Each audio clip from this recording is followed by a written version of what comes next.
Right, hello, are we live yet? It's always so slow. Right, that must be it. We must be live. Definitely live.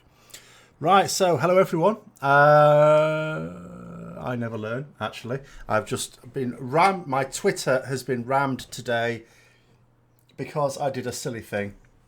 I did have one Twitter account ages ago, even everyone. And then I had... because I did it for everything, and then people got pissed off because I was posting political things on it. So I thought I'll just do one for my channel and another one for personal thing. And then because I use my channel one almost all the time, I replied to a thing and it's been spammed. Never mind. Where was I? Oh yeah, competition. We've got a competition. So first of all, we'd better check that this is accurate. I went through, I spent some time.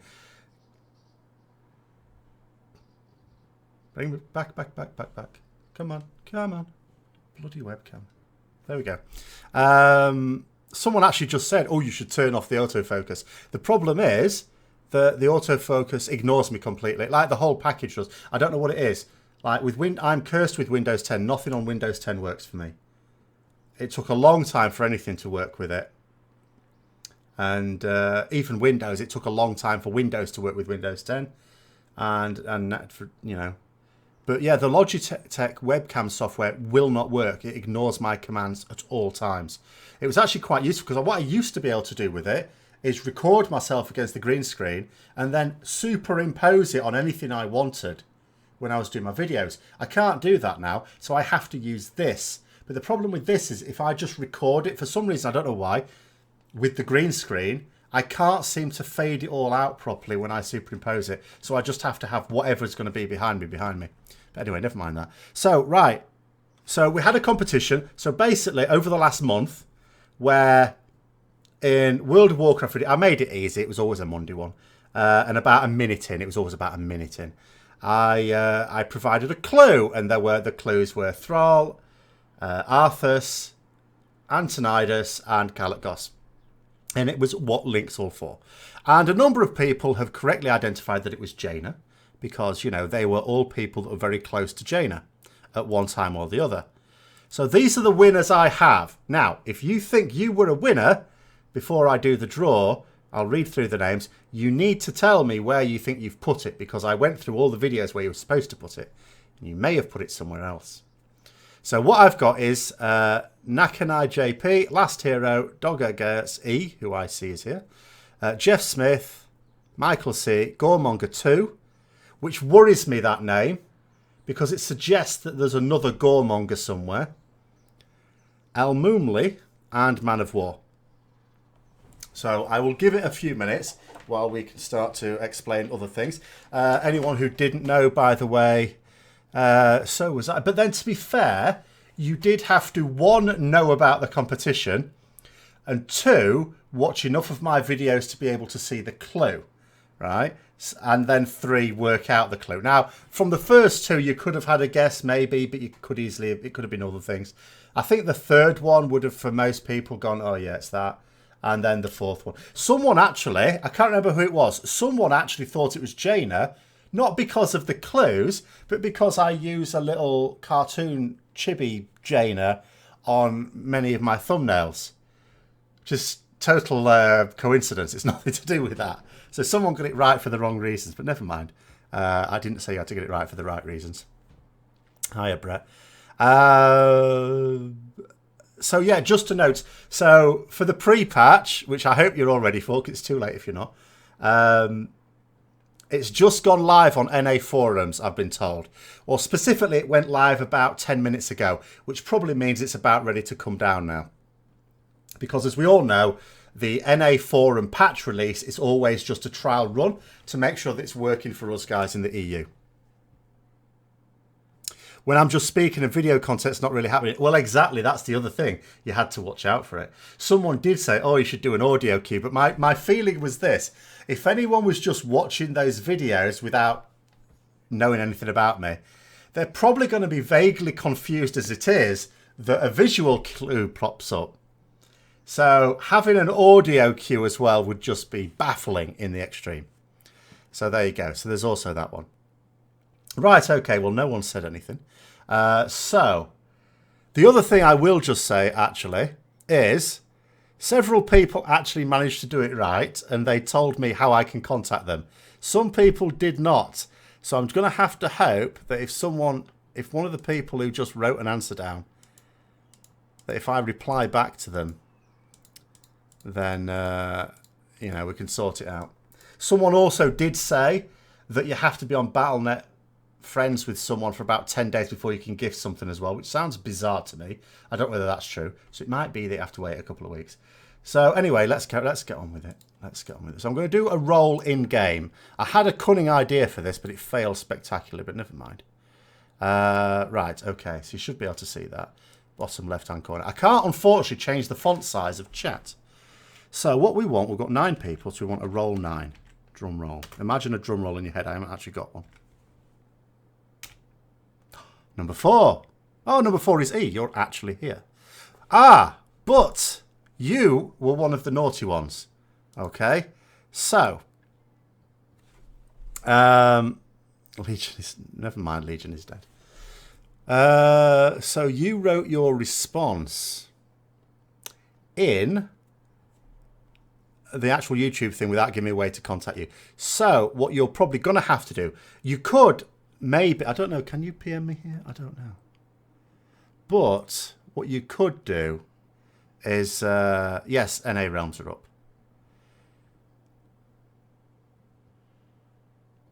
Basically, you need to tell me how I contact you, because the way it'll have to work is this.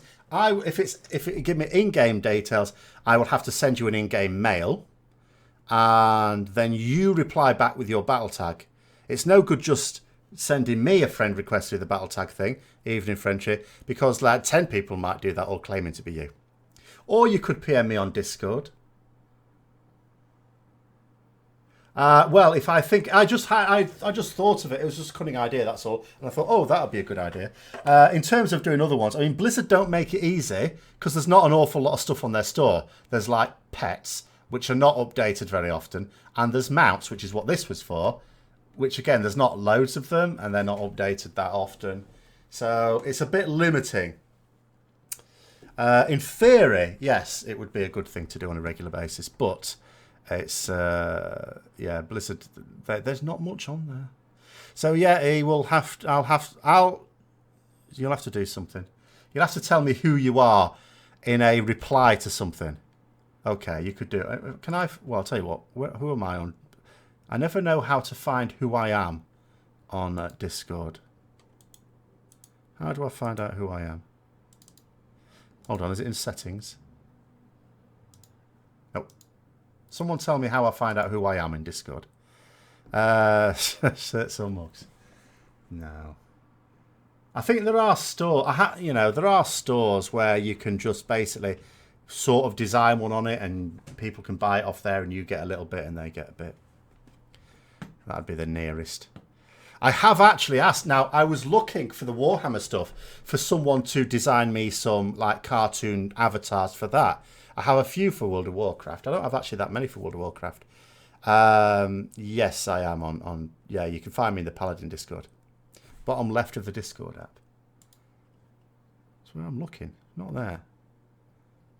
This is obviously a different bottom left to yours. Avatar. Yeah, it doesn't. It shows my name. Yes, it's got my avatar there and my name, but it doesn't say what my hashtag number is with it.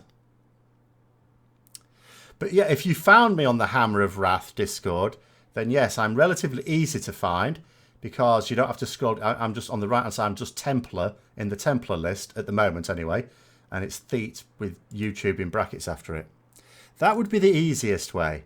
And then you can tell me what your battle tag is. Tell me whether it's NA or EU as well, because I won't remember otherwise.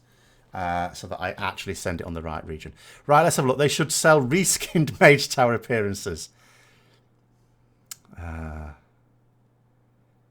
It's 5497. Oh, thank you very much. See, I have no idea how to find that out. Okay, well, there you go then. Under settings, my account, is it? No, it's not. Under settings, my account, all I have is a something saying streamer mode enabled. That's what it says there. But never mind, someone's actually said what it is. So we're all good. It's all fine. Hi, Will. No, anyone can send me a message as far as I know. I haven't changed anything. I have many people PM me. Oh, God. Why? Send a friend request then, and I shall, like, respond to it. I've got 141 friend requests, so hopefully yours would be at the top. I think. Do I? Oh, no, I don't even know what that's about. I have no idea how anything works. But yes, the common server. Join the Paladins. Why would no one? Why would there be anyone on Discord that is not part of the Hammer of Wrath Discord? Seriously. Seriously. Anyway, that's that one done. Should we talk about more fun things? Like, I mean, you know, as fun as exposing my technical ignorance is, something. Okay, great. Yeah, we've got, there's a patch out. Oh, there we go. So, I'm guessing that's it. So there we go. It's the only one I've just had come in. Yes, I've got that. That's great. Oh, dear me. It's too hot again, by the way. It was a little bit cooler. Yesterday, there was even a little bit of rain, but it lasted 5 minutes. It's the first rain we've had in a month. The grass is all yellow. It's not even growing. It's not growing, which is good, I suppose. It's gone yellow, which is probably less good. It's just too hot. In fact, I don't know whether anyone's seen on the news, in Britain, they've the people have been doing like overhead shots of fields and lawn areas and stuff like that, and it's showing up like ancient civilization and stuff like this underneath it. So, you know, because of the heat, it's quite spectacular. So people are finding like buried ancient encampments and towns and forts and things, the outline of them. Let's have a look. Seeing all these nice abilities being removed is rough. Yes, I almost forgot to do it in the end, you know. I almost forgot to do it. But fortunately, I remembered. But it occurred to me that for the last 3 expansions now, at the end of it, I've done a video waving goodbye to a load of abilities that have been pruned. Some of them I wasn't sorry to go, but there you go. Are there any plans to upgrade the battle tag? For example, the ability to leave a note when adding someone. I wish they would, because it annoys me. Because 2 things about it that annoy me. One, if you send a friend request to someone and they decline it, you get no notification. You have no idea whether your request is pending or whether it's been declined or what. You've no notion. And yeah, to add a note would be a good idea. But, you know, they haven't said anything anyway. I've not heard anything being added for that. Maybe that should have been my question for the Q&A that they're going to do on Thursday. In the end, I went for a question that I thought might get answered, even though it's the stupidest question I could have come up with. Just for the hell of it, I asked, because I know what the answer will be. It's about Arcane Torrent. They've said that racials are going to be off the global cooldown, but Arcane Torrent remains on the global cooldown still. Sorry, my voice is going. And no, they don't mean that, Garthton. I mean before you're a friend, when you just send in the request. What was that? Yeah, so the fact that it's still on the global cooldown, I'm pretty sure Blizzard intend it to be. They think Arcane Torrent's too powerful. I think that's also why they took the silence off it. And there's too many Blood Elves basically swarming around. So they don't want the HUD to be too pretty. So I think it's deliberate. But I asked the question anyway because they refused to answer it. The passive artifact damage boost.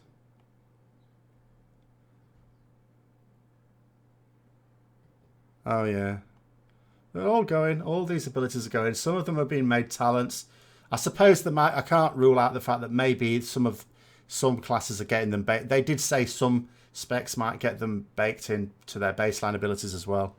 But by and large, they're gone.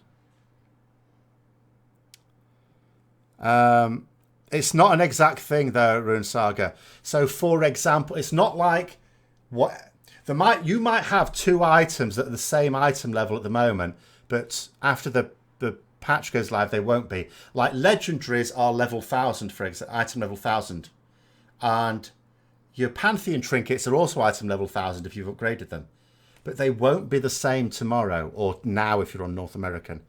So although most item levels have just been scaled down by a certain factor, legendaries are different, artifacts are different, and Pantheon trinkets are different. They all get their slightly different, factor put in. So there's going to be a little bit of unusualness. Like, for example, my Ashbringer at the moment is higher item level than the Mythic Scythe I got from Argus. But tomorrow it won't be. It'll be the other way around. The Scythe will be significantly higher item level than my Ashbringer. Although part of that is losing the relic item level upgrades because the Netherlight Crucible is being kicked in the nuts. So the item level upgrade you got on your relics from the Netherlight Crucible is also being lost. Which is a bit mean, but, there you go. BFA feels like the first expansion are going backwards in terms of character development. Well, it is, but, the problem is that, Blizzard set themselves up for this. They knew what they were getting themselves into. They did it deliberately, didn't they? Because whenever they kept saying we just wanted it, to just be cool for you to be super powerful because of these artifact weapons, the unwritten second part of that is, but that means you're going to be significantly weaker in the next one. Yes, Pantheon Trinket 280 to Legendaries 265. That sounds about right, yes. So yeah, not everything scales down by the same amount. Most things do. Yeah, I've got a similar thing, Michael, yeah. So that's what I mean. So basically, I'll be equipping my Scythe tomorrow. Well, I will be because it's not like even the stats are greater on it. It's not like there's more stats on the artifacts either. The squish sort of, needed to happen. They had talked about in the past not doing another squish, just putting prefixes on them. So it just uses so many significant figures, but like thousands, millions, billions, if you're American, that sort of thing. But then they've decided against it. Or just decided the technology would have trouble with it. Is outdoor world content as trivial in BFA's Legion? No. No, it is not. There are some rare mobs that will kick the shit out of you. There are some quests, right? Some quest mobs out there for like, how it says like recommended 3 people. We've had these things before, and you go, yeah, recommended 3 people. I can sort it. I can deal with it. I'm a paladin. Of course I can. No. When they say that you're going to need 3 people to kill these things, they mean you're going to need 3 people. Or they at least mean that you're going to want a tank and a DPS. But a tank and a DPS and a healer would be marvellous. So yeah, you are not soloing one of... I suppose, I can't speak for months down the line when you've all got top-notch raid gear. But, when you first quest in, you come across these mobs, you are not killing them on your own. I can't speak for, say, a warlock who might just be able to chain heal their gimp and slowly get it down. I don't know whether that would be possible. I haven't tried that. If we're going up against old gods in the expansion, if we kill them, won't we kill Azeroth in the process? No, the storyline of Uldir, right, is basically this notion that we have that if you kill old gods, you basically kill Azeroth, is caused by the fact that when the Pantheon first saw the old gods, Amonthul went, oh, that's not right, I'm having that. And he grabbed hold of Yasharaj, who was one of the old gods, ripped it out, put a bloody big hole in Azeroth. Then it took him ages to fix it, and it caused demons to be attracted. All the rest of it caused a whole lot of shit. And they basically went, right, we'd better not do that again. We'll just bury them underground. But what Uldir is all about is trying to see if there's a way to kill old gods without killing Azeroth. And that's what Gahoon is, who's the end boss of Uldir. He's like a manufactured old god, a test tube old god that they created to try these things out on. So, yeah. Good job you kept your Tayshalat. Yes, it is. Yeah, pity the poor fools who got one of those and then destroyed it because they're only going to use it for transmog. Because it could have been an upgrade. Where was I?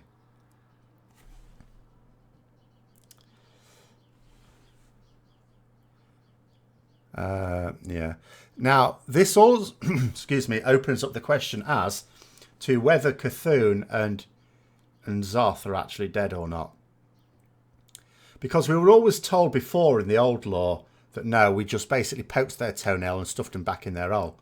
But that could be, you know, if they decide that as Legion was for finishing off the Legion, if Battle for Azeroth is for, you know, clearing out the old gods, they might decide, well, do you know what? You've already killed Cthulhu and Zoth.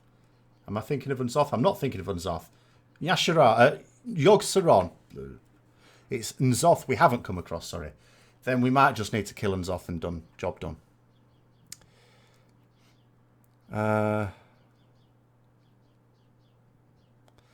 You were able to solo every Horde quest as Warlock, including the ones... And was it recent as well, I would ask? Was it the ones that specifically said you needed a group? And was it also recent? Because I was able to do them a few months ago. And then they changed them. And it's like, no. They hit so hard. One smack and I've lost 70% of my health. Also, there's some questing areas where you can go around where there's some big elites as well. And they will pummel you as well. You did all the 3-man quest solo on beta. Yeah, it depends when you did it. As I say, when I've tried to do it recently, vicious. You're curious as to whether Sargeras actually did anything to Cthulhu. Well, like I say, it all depends on whether officially Cthulhu is still alive or not. I don't know now. And as well, that was the official law as of a few months ago. Not a few months ago, a few years ago. But a lot of people are wondering if that's changed. Because we know they've changed a lot of law in Legion, but we only ever find out about it when they're ready to tell us. You know, so that could be one of the things they've changed, or it may not be. Who knows? Maybe the final boss of the expansion for BFA will be Unzoth, Cthulhu, and Yogg-Saron all tag teaming, and we have to kill all 3 of them at once. Group world quests at 120. Yes, there are. You just have to team up for those, yeah.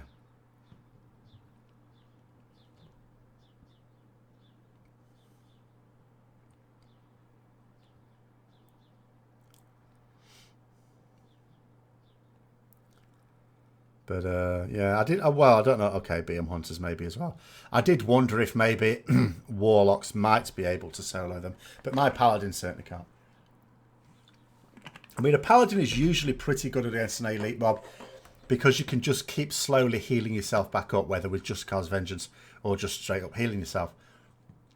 But these things do so much damage in one hit that you can't heal it quickly enough, even, you know, as a Paladin.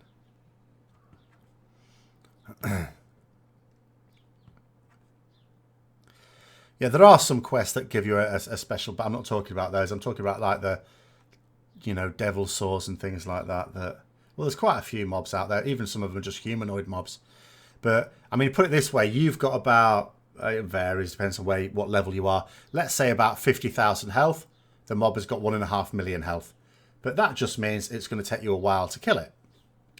But it also hits hard as well. How big a part is Wrathion going to play? I don't know. He's like, they're still, we don't even know he's going to be in there.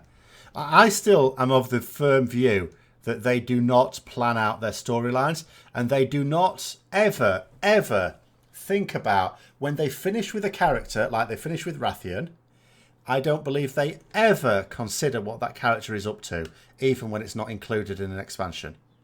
That's why the official story for Jaina is it's like, what's Jaina been up to? Apparently she was off fighting the Legion in her own way. Well, what way is that? She was completely absent. We were always in the heart of the action. Every step of the way. She was nowhere near the Broken Shore. She was nowhere near Argus. She certainly was not in the Tomb of Sargeras. So where the hell was she? They don't care. They just put a throwaway line in, you know, for reasons. And the same with Wrathion. He may never come back, and if he ever does come back, they'll come up with some bullshit. But again, you know, his stated purpose is protecting Azeroth. So why wasn't he about? You know, again, they'll probably say something like, oh, he was doing it in his own way. His own way being miles away from where he needed to be. You thought the Dragonflight couldn't reproduce anymore. I don't know what's going on with the Dragonflight anymore. Like, at the end of Cataclysm, they were supposed to have lost a lot of their powers. But then all of a sudden it doesn't seem to be the case anymore. I don't know what's going on with that. I have zero clue what is supposed to be the deal with the Dragonflight these days. Was Jaina in a mage quest? I don't know. I don't know. I didn't play a mage. It may have been. But she was nowhere near where she would have been useful.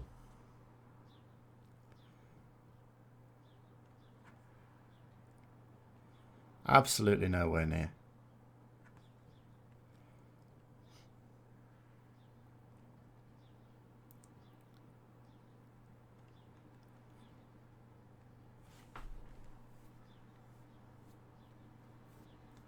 But I mean, that's what they do, though. They have these characters. They finish with them, and then later on they go, "Oh, we've got this storyline. We need a character for it. Oh, that character would fit into it," and they'll bring them back. And you know, but they won't have in the meantime. And Wrathion's been gone for a couple of expansions now, effectively. All right, he sort of technically popped up in WoD, but he wasn't really part of WoD. So. Oh, you're from Australia. Blimey, you're staying up late. Or getting up very early. No problem. Jaina was helping by sending followers out on her mission table. AFK, and yes, that sounds about right. Except she wasn't even in the Major Order Hall as far as I could tell. So where was her mission table?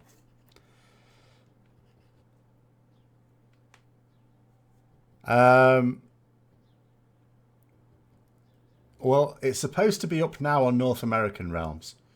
Although, I mean, it was up a bit ago.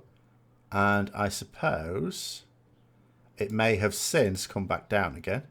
Don't know.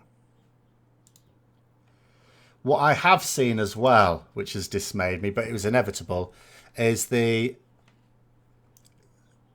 comparison sims doing the rounds again now.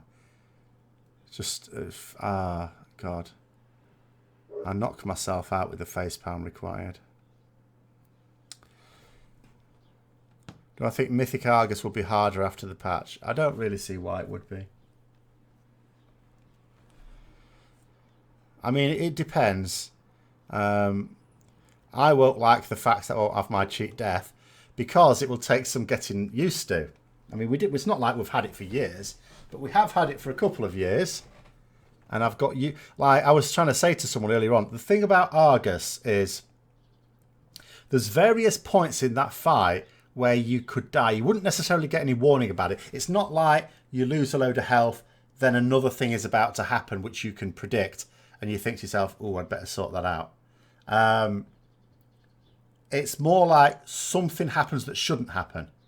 You know, like someone drops a soul blight puddle underneath you. Or something like that. So having cheat death means that, you know, if it happens, then of course you've got your cheat death. But it's no good just manually using it because these things might happen twice a minute. You can't just, you know, you have to be fairly sure you're in mortal danger because it's got a long cooldown. This is why I would actually prefer a 20% damage reduction on a 1 minute cooldown, preferably half a minute, but a 1 minute cooldown, let's say, than the immunity. That would be better for me. It would help keep me alive better. Do I think reptiles will ever get blessing of sacrifice? Well, I did do, until Ian Hazakostas basically lied. Because he said in that Q&A back in January, in fact, there was a few things he said that are lies.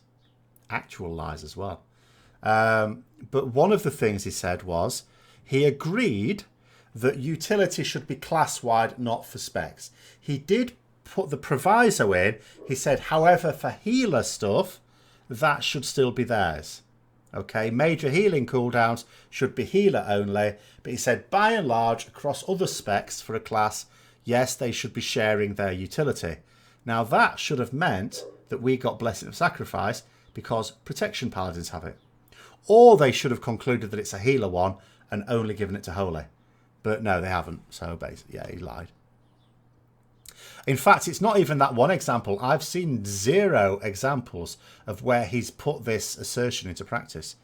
I'm not going to say I'm an expert on every single spec, but of the classes I've tried out, I've seen unique utility across different specs of the same class when I've been trying stuff out. Where are we going? Where are we going? Crafted Legendary Belt gives move speed and passive health regen. And a slot for the experience gem. Yes, it does.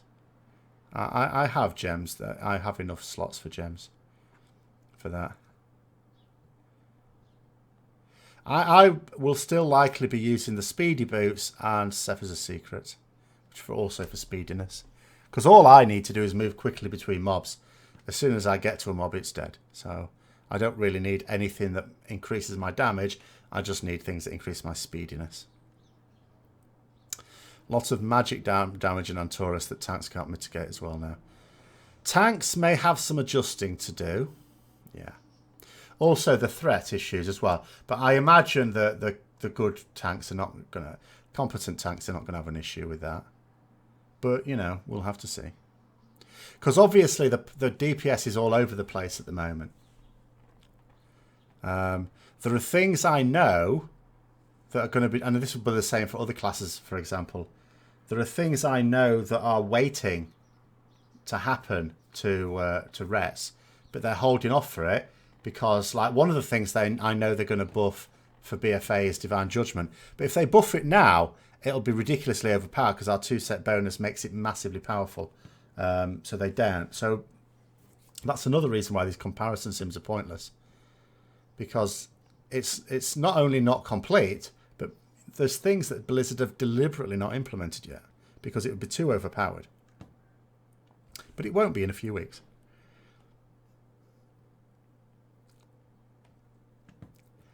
There's going to be a lot of complaints, I think. Not least of which, because some people already know this, and it's been confirmed, but not least of which because the Argus mount. So people clearing Mythic, and I think virtually every guild that does that won't... Not everyone in the raid will have the Argus mount. Obviously, it's on personal loot, and apparently... Well, it's not apparently, it is actually confirmed. It's not tradable. So unless they've changed something, you know, if someone gets it who the guild would rather that didn't get it, you can't just say to them, fork it over, please. They're not going to be able to. So there's that to it as well. So in other words, you know, you can have... Because basically Blizzard... Because people have been trying to work out what the real reason is for this personal loot thing. And I have as well. And there is one idea that's bouncing around that has some credibility maybe. And it's that as part of this personal loot thing, Blizzard GMs will not help you at all with any loot issues. At all. They won't. Now, it could be argued that they spend a lot of their time dealing with those. So it might be a money-saving thing.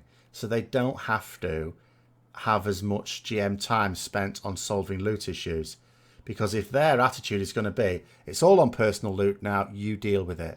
We're not going to change anything. If you've made a mistake in terms of trading something or not trading something in time or something, tough. I think that's their attitude. And the crashes begin. Oh, it took longer than I thought it would. I thought it would only take 10 minutes. But it always happens. Happens all the time. The NA launch is always the final test, so that it's all nice and smooth on the EU. On the PTR, the Shieldy legendary gives a shield with 0 health. Oh, lovely. That's a nice stat stick there. Ret DPS still good, yes, but it's going to change. There's so many things, like, people have got to understand, although the ability, and I'm not saying I agree with the way Blizzard do these things. I don't. But the way they do these things, although the abilities have gone live, they are not tuned. They don't give a shit. Well, they do care a bit about tuning now. Apart from anything else, people are going to moan like hell, which they already are doing, if it's not at least close. But it's not, it's nowhere near done. And it's not going to be. It's going to be 2 months before they're finished. They don't finish tuning until the second week of Mythic. And even then, they might change little things, but they've sort of pretty much done at that point. Hi, Jordan. I'm well, thank you. Are you? They just changed the loot rules to annoy me. It's not as annoying for me as it is for others, but it's annoying. Because my big issue with it is I don't want anything to do with loot. Not a thing.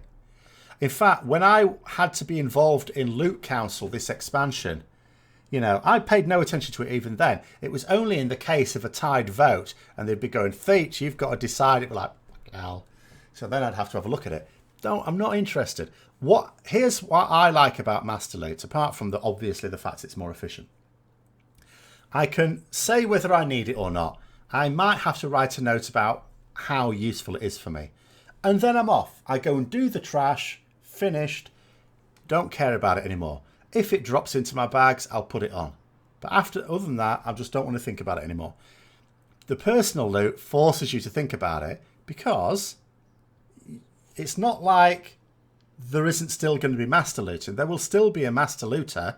Any items that you can fork over, which obviously to begin with is not going to be that many, but eventually it will. But especially remember, Titan forging is less likely now. They've reduced the chance of Titan forge. So you're going to have to hand your stuff over. So it's hassle. It's going to slow down trash clearing. It's just a pain. Personal loot also throws a spanner in the works for those selling boosts. Well, for selling boosts for real life money, Blizzard are not going to have any sympathy with that because you're not supposed to do that. But it also throws a spanner in the works. I don't think that's the reason, though, because it also throws a spanner in the works for doing it for in-game gold, which they have no issue with. Because here's the thing. So let's say... I can't use examples in BFA because I don't know what they are. But Argus, for example. So guilds cleared Argus. Then they got themselves ready for... They farmed it to the point where they could easily do Mythic with like 18 people rather than 20. At that point, they're able to sell boosts because they can have a couple of people kill themselves. They know they can do it with 18. It's fine. And what would happen is that part of the deal is we'll boost you through that. You'll get your achievement, your cutting edge achievement, but you're not getting, and you can get some loot, but you're not getting the mount. That would be the deal because the mount still got to go to the raiders. That can't happen with personal loot because if one of the buyers gets the mount, they can't hand it over. You probably wouldn't trust them to hand it over either, but they can't, even if they were totally honest about it. So you create a situation where if you boost anyone through Mythic, any mounts that they get, and remember there might be some bosses where a mount drops earlier on as well. It's theirs. That's it. It's the same, so you cannot control who gets them out first. It's the same with trials, isn't it? Trials are much less likely to be able to go on those runs because imagine the situation. You've again, we'll use Argus as an example. So you've cleared Argus, right? Been a lot of hard work. You've done it. It's cleared. Now you want to start getting the rewards from that. 2 weeks later, a trial joins you. And this isn't even a trial who also did all that progress with their own guild before. This is someone who was on, let's say 6 bosses. So they're basically being boosted through it anyway because they haven't done the progress on the fight, and they get them out. Probably going to be a lot of people not very happy about that, and there's nothing they can do about it. So that is going to be, I'm not going to say a major source of anxiety, but I think it's going to be an issue. I think it's going to be a bit of an issue. Loot is less and less relevant as expansions go on. It's still important for min-maxing. You know. You wonder if Agmar's Stride is scaling properly with the stat squish. It seemed to be for me on beta. I had no problems getting quite a bit out of it.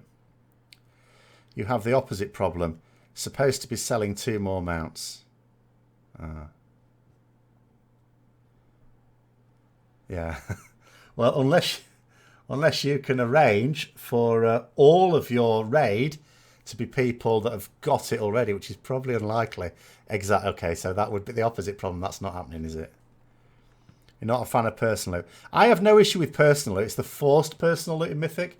Like, if they'd have just said that master loot remains a Mythic only option, that would have worked to reduce the number of guilds who do split raids, because for most guilds, not all, but for most guilds, it wouldn't be worth it.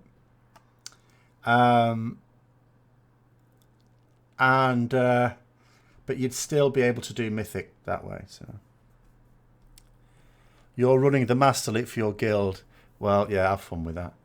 But if it makes you feel any better, sir, then it's going to be just as annoying. Well, not just as annoying, but it's going to be annoying for everyone, not just you. It'll be more annoying for you, though. It will be. It's more. That's the problem I have with it. That is the big issue I have with it. It is more time wasted. It's more time that you can't focus on kill. Because normally, what you do in a Mythic raid is people will stand around waiting to, you know, see what loot and stuff like that. What you need to do is the master loot remains behind, and everyone else goes and does the trash. That's what's supposed to happen. Well, no, we can't, because we've all got to hand over what we can hand over. And then go off and do the trash. But that'll be piecemeal if the trash is quite tough, and there's some trash in Uldir that is quite tough, and you sort of need everyone there, or at least most people there. You're going to be waiting, because some people, you've got to queue up to trade the stuff to the master looter. Imagine if, it's not going to be everyone, obviously, but imagine if 5 people, you know, after a couple of months, can all trade their stuff to the master looter. I mean, the only other way to do it would be to link it to the master loot or something, or be some add-on so they don't have to physically have it, and they can see what it is and decide, and then they tell you, okay, Thete, you trade your wrists to, you know, Warrior of Death or something. I suppose that might help a little bit to save time, but it's still messing however you look at it. And you would need an add-on to help with that. Ian did claim that killing splits was a side effect, not the reason for change. But the problem is they haven't actually given a reason for change. Every time someone was asked about it, they said a different thing, but none of them actually said what the reason was, other than, oh, we just think it's better gameplay. So we know that's not true. We know there's a reason that they can't. There will be a reason. It might even be a good reason. It's just that it's not a reason they feel they can be honest about. Otherwise they would be, even in Petrel. Personal loot helper was updated. Acts a lot like RC Loot Council. As long as you aren't master looting the tradables, it supports rolling. I don't think they'll be wanting to roll with it. I think they'll be wanting to decide with the Loot Council still. That'll be that. But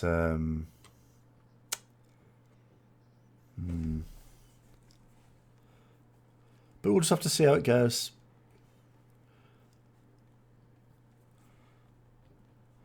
I mean, I suppose people can get a few weeks to be used to it, because I really don't think, apart from mounts and things like that, people shouldn't be really that bothered about the loot at this point.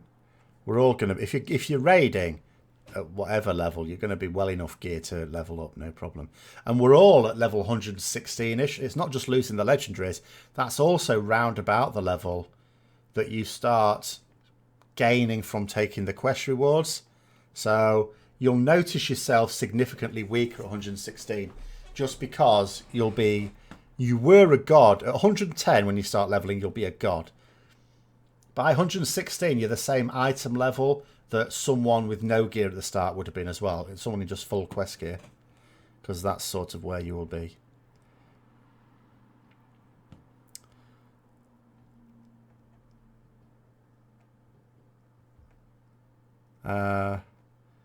You hope a lot of people have issues with PR and cause a lot of noise. There won't be. The number of people that will have a problem with this is actually quite small. You know, you've got to think about it. And the whole, as far as I can tell, obviously I was away from the game for a couple of years. But in the whole of World of Warcraft's history, as far as I can tell, Blizzard have only had to do an about face on one issue, and that was flying in WoD. And that was because it affected everyone. If it's an issue that isn't noticed by the majority of the player base, there will never be a backlash big enough. You know, you can argue like the raiding community or the Mythic raiding community in particular might have a more focused backlash, although even that's probably not true. But it's not big enough to be an issue. The Uldir Azerite armor has a trait that only works in Uldir. Yeah, they do. I think there's same with some zone ones as well. I think there's some traits that have like a bonus effect in if you use it in that zone or something. I can't remember now. There are some special bonus things where if you use it in a particular place, you get that bonus effect. But I'm not worrying about those too much. My main focus at the moment is getting the guide ready to go live when I'm confident it's ready to go live. Obviously, I wasn't confident at this point because I only brought out a pre-patch guide this weekend. Whereas even a few days before that, I was wondering if it would be the full thing, but it wasn't.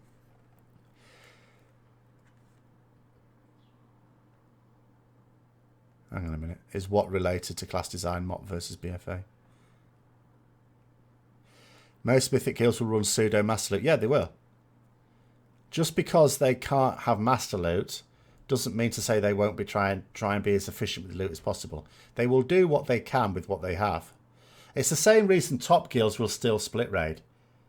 They will do what they can with the resources they have.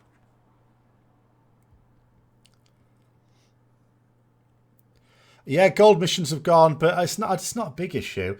Even if, let's say, for example, that you had a load of alts and you ran them all the time and you were getting quite a lot of gold out of it. I mean, goodness knows how long you would have to spend collecting the order resources for it. But let's say that was the case. You've presumably been doing that for at least the last year. So, you know, losing it for 1 month, I don't think is a big deal. You must already have more money than Midas at this point if you were doing that. So I don't think that's a big deal. They did that in WoD anyway. They do that because they don't want you using it as a gold source for the following expansion. And remember, although it's not technically BFA yet, all of the systems for the new expansion always come in the pre-expansion patch. I mean, you could have argued they could have switched that off at the expansion launch itself. But, you know, that's just messing. And someone might have forgotten to do it, so they probably just did it here. PvP and Uldir have special traits. Is it just that? I thought there were zone-specific ones as well. But I don't remember. I forget.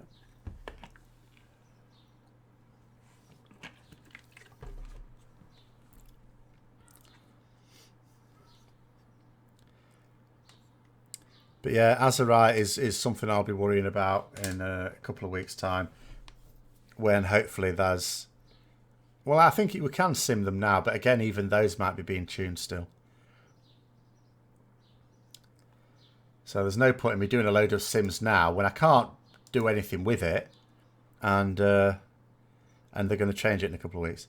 What's the point of raiding since the gear from the raid has traits that can only be used in the raid? It's not. That's not quite what it is. It's not that the Azerite gear you get from raids can only be used in that raid. That's not true. What it is there are a couple of bonus things that have an extra effect in the raid. The raid gear can still be used everywhere else, And it has the same traits that you can acquire everywhere else as well. There's no like, it's just there's a couple of bonus things, that's all.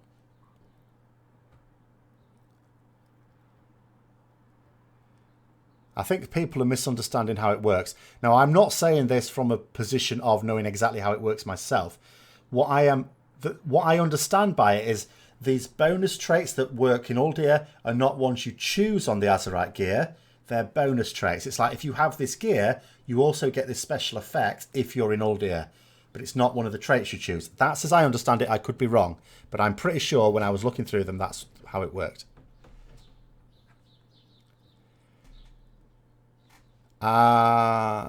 Is it? Hold on. I'll tell you what. There's an easy way to sort this out, isn't there? I'll just go onto the beta and check. And then we can know. Hold on. At least the beta's still up. All right. Okay. Well, all right. It may have changed then. Evening, Kaylee.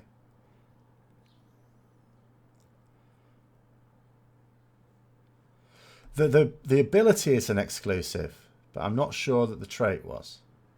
But it may be, because it's a little while since I looked in any detail at them. But we can easily sort it out. Yeah, I thought there were zone-wide bonus traits. Yeah, I thought that, Mahal. I knew I wasn't making everything up.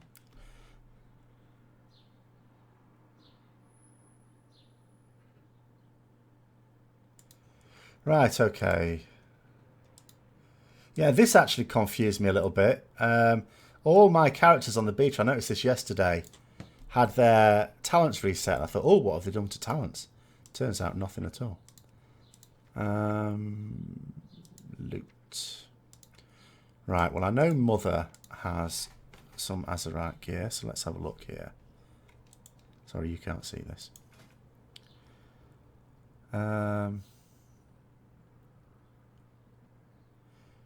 No, right, okay. I'll show you this because it is what I thought. Sorry, let me just. Right, let me just show you how it works.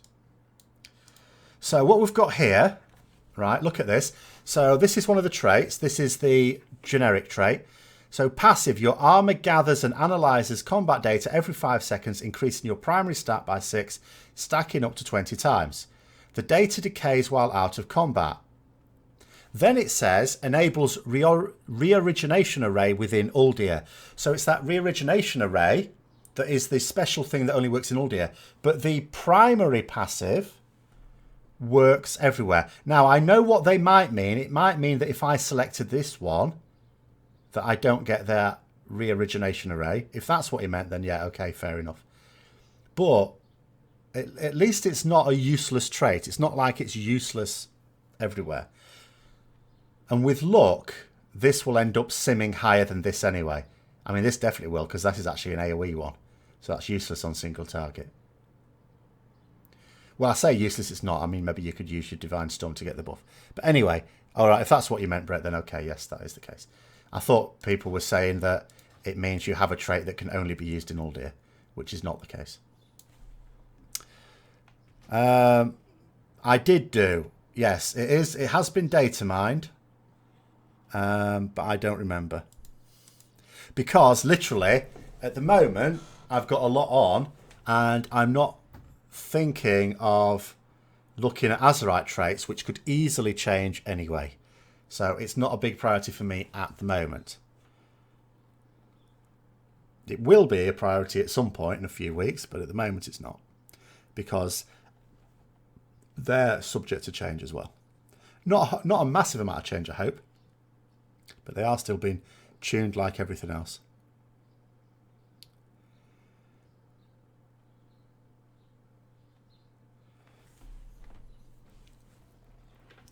So yeah, there are those. There's bonus effects is the best way of looking at it. You just hope they allow for the choice of both in the first wheel. No, they don't. They're not.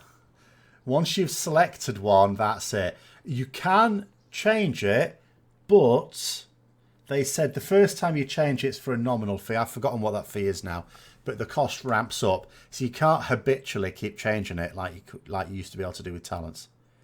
You know, I mean, the ideal, you've got to bear in mind, Azerite at least can't Titan Forge, so after a few weeks you can hopefully have 2 of the same one, and then that should do you. You know, you get 2 of the same one.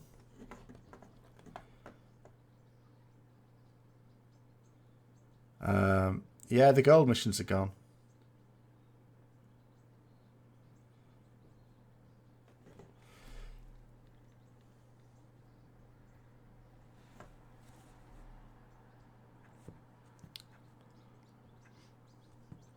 Well, we can have a look at that as well, because I don't remember, but they have been data mined, so I'll be able to look it up. Here we go, re-origination array. Go away. Your highest secondary stat is increased. So basically, it gives your secondary stat a flat increase. And it's your highest secondary stat, so presumably... Well, it might be slightly annoying if that happens to be haste, and you're a class that has breakpoints with it, and you've just met that breakpoint. In which case, although it might be your highest, it's not necessarily the one you want more of. But in general, you would assume that the one you have the most of is the one you want the most of, and that'd be quite nice. But that's what it actually does, for anyone that's curious. Re-origination array.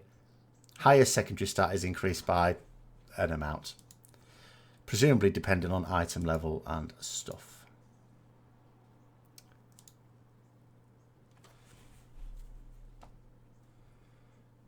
But yeah. But I mean, I think people at the moment, there's no planning people can do for Azerite gear just yet, so I wouldn't worry too much about it. What's the difference between raid gear and Mythic Plus gear?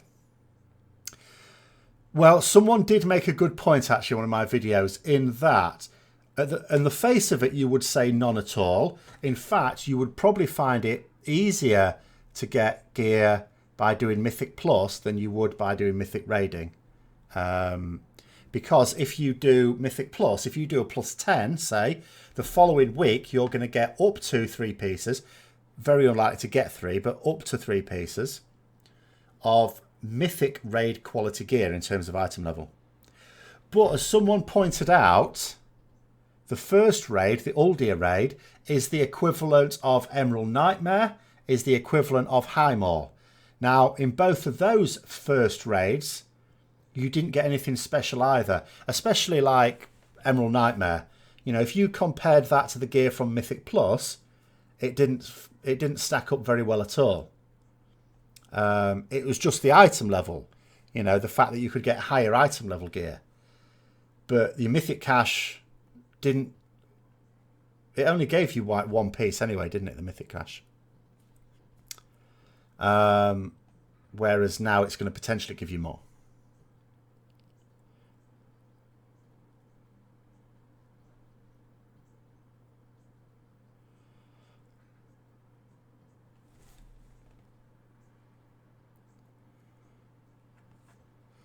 Yeah, well, the thing about Mythic Plus is Azerite gear can't Warforge Titan Forge, or it certainly can't Titan Forge. Pretty sure it can't Warforge. Yeah, it can't Warforge either. But there are like, it's not like you get a different item level depending on which form of Mythic Plus you do or have done as your highest. Because remember, you can't get them dropping in Mythic Plus. You can only get it from your cache. But there are grades of it. And the highest grade, I think, is probably the same as the Mythic raid.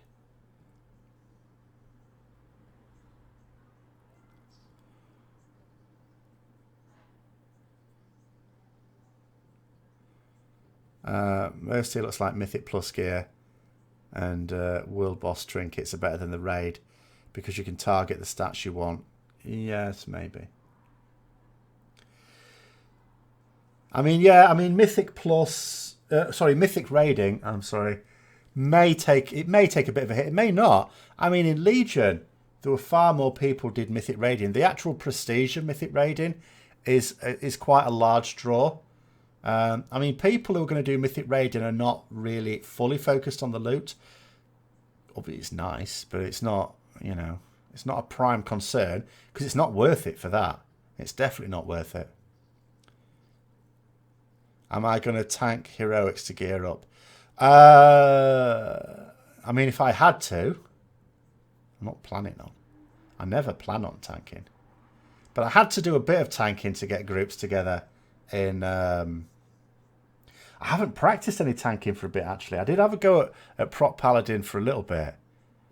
But that was before a lot of the changes. I'm going to have to practice. Shit.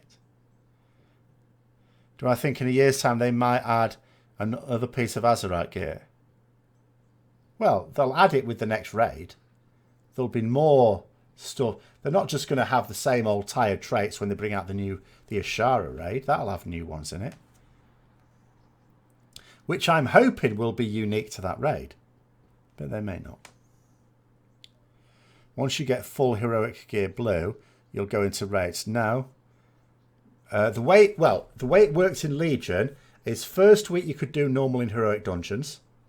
Second week you could do mythic dungeons. Mythic plus naught, of course, just mythic.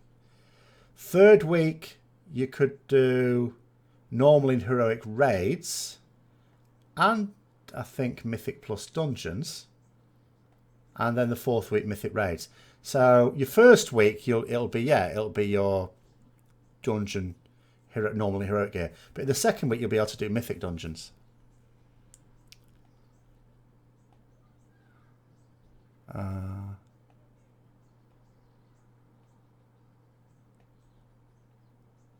Oh, I see what you mean.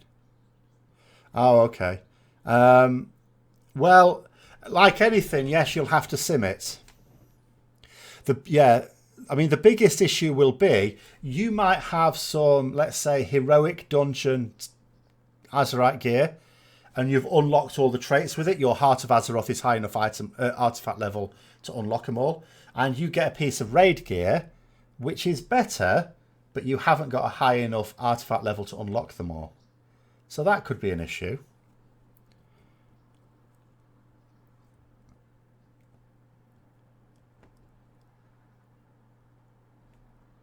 But once you've started to get Azerite armor, you shouldn't be messing about with non-Azerite gear for those slots, I don't think.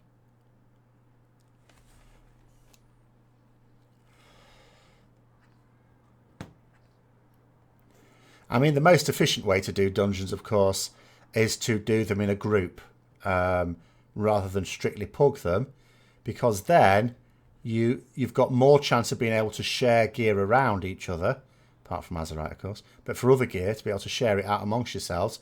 After a few runs, you've started to get, you know, if you're going to do a lot of them. To say nothing of, obviously, no queues. So that would be the ideal.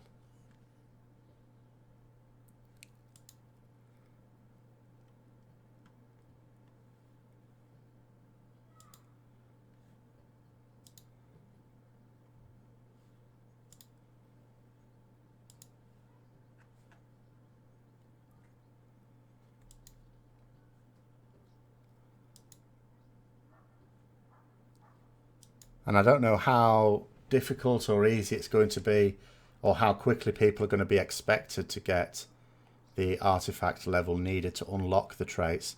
So there's going to be constant simming it to see whether it's going to be good enough with the traits that you can unlock.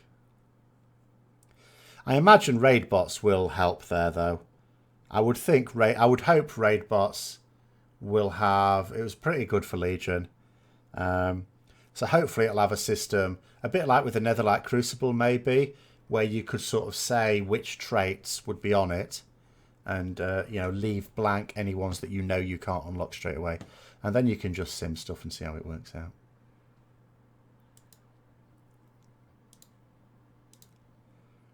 Am I going to level with War Mode on? I will level on the first day with War Mode on, but the first death squad I come across and it's off. Not messing about. Especially me. I mean, I'm not even going to have to rush at it anyway, because for once, I'm not having to fit it around work. I'm off. So I have no issue with doing it without War Mode on anyway. I don't care about the 15% bonus.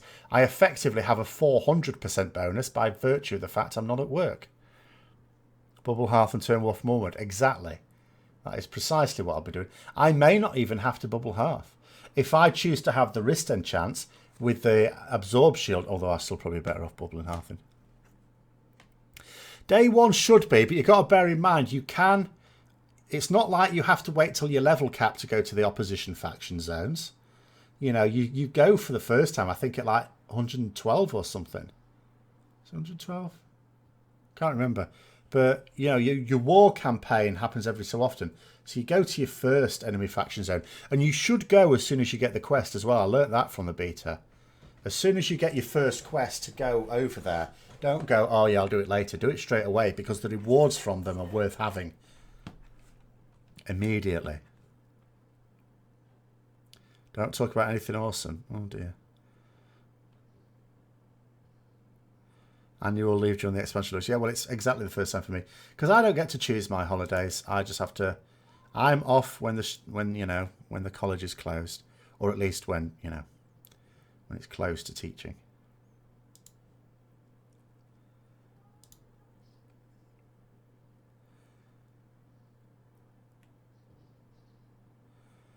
You will want to max the Heart of Azeroth very quickly, of course. Or when you say max it, what we mean is get the highest item level that you're going to need for the gear you're likely to get. Which, for some people, for people who are doing Mythic raiding, will be more than for other people. Or some other people, I should say. I suppose the same would apply to people pushing the Mythic pluses to at least a +10. Oh, the stats from the neck. I'm not sure they go up that much with each one, though.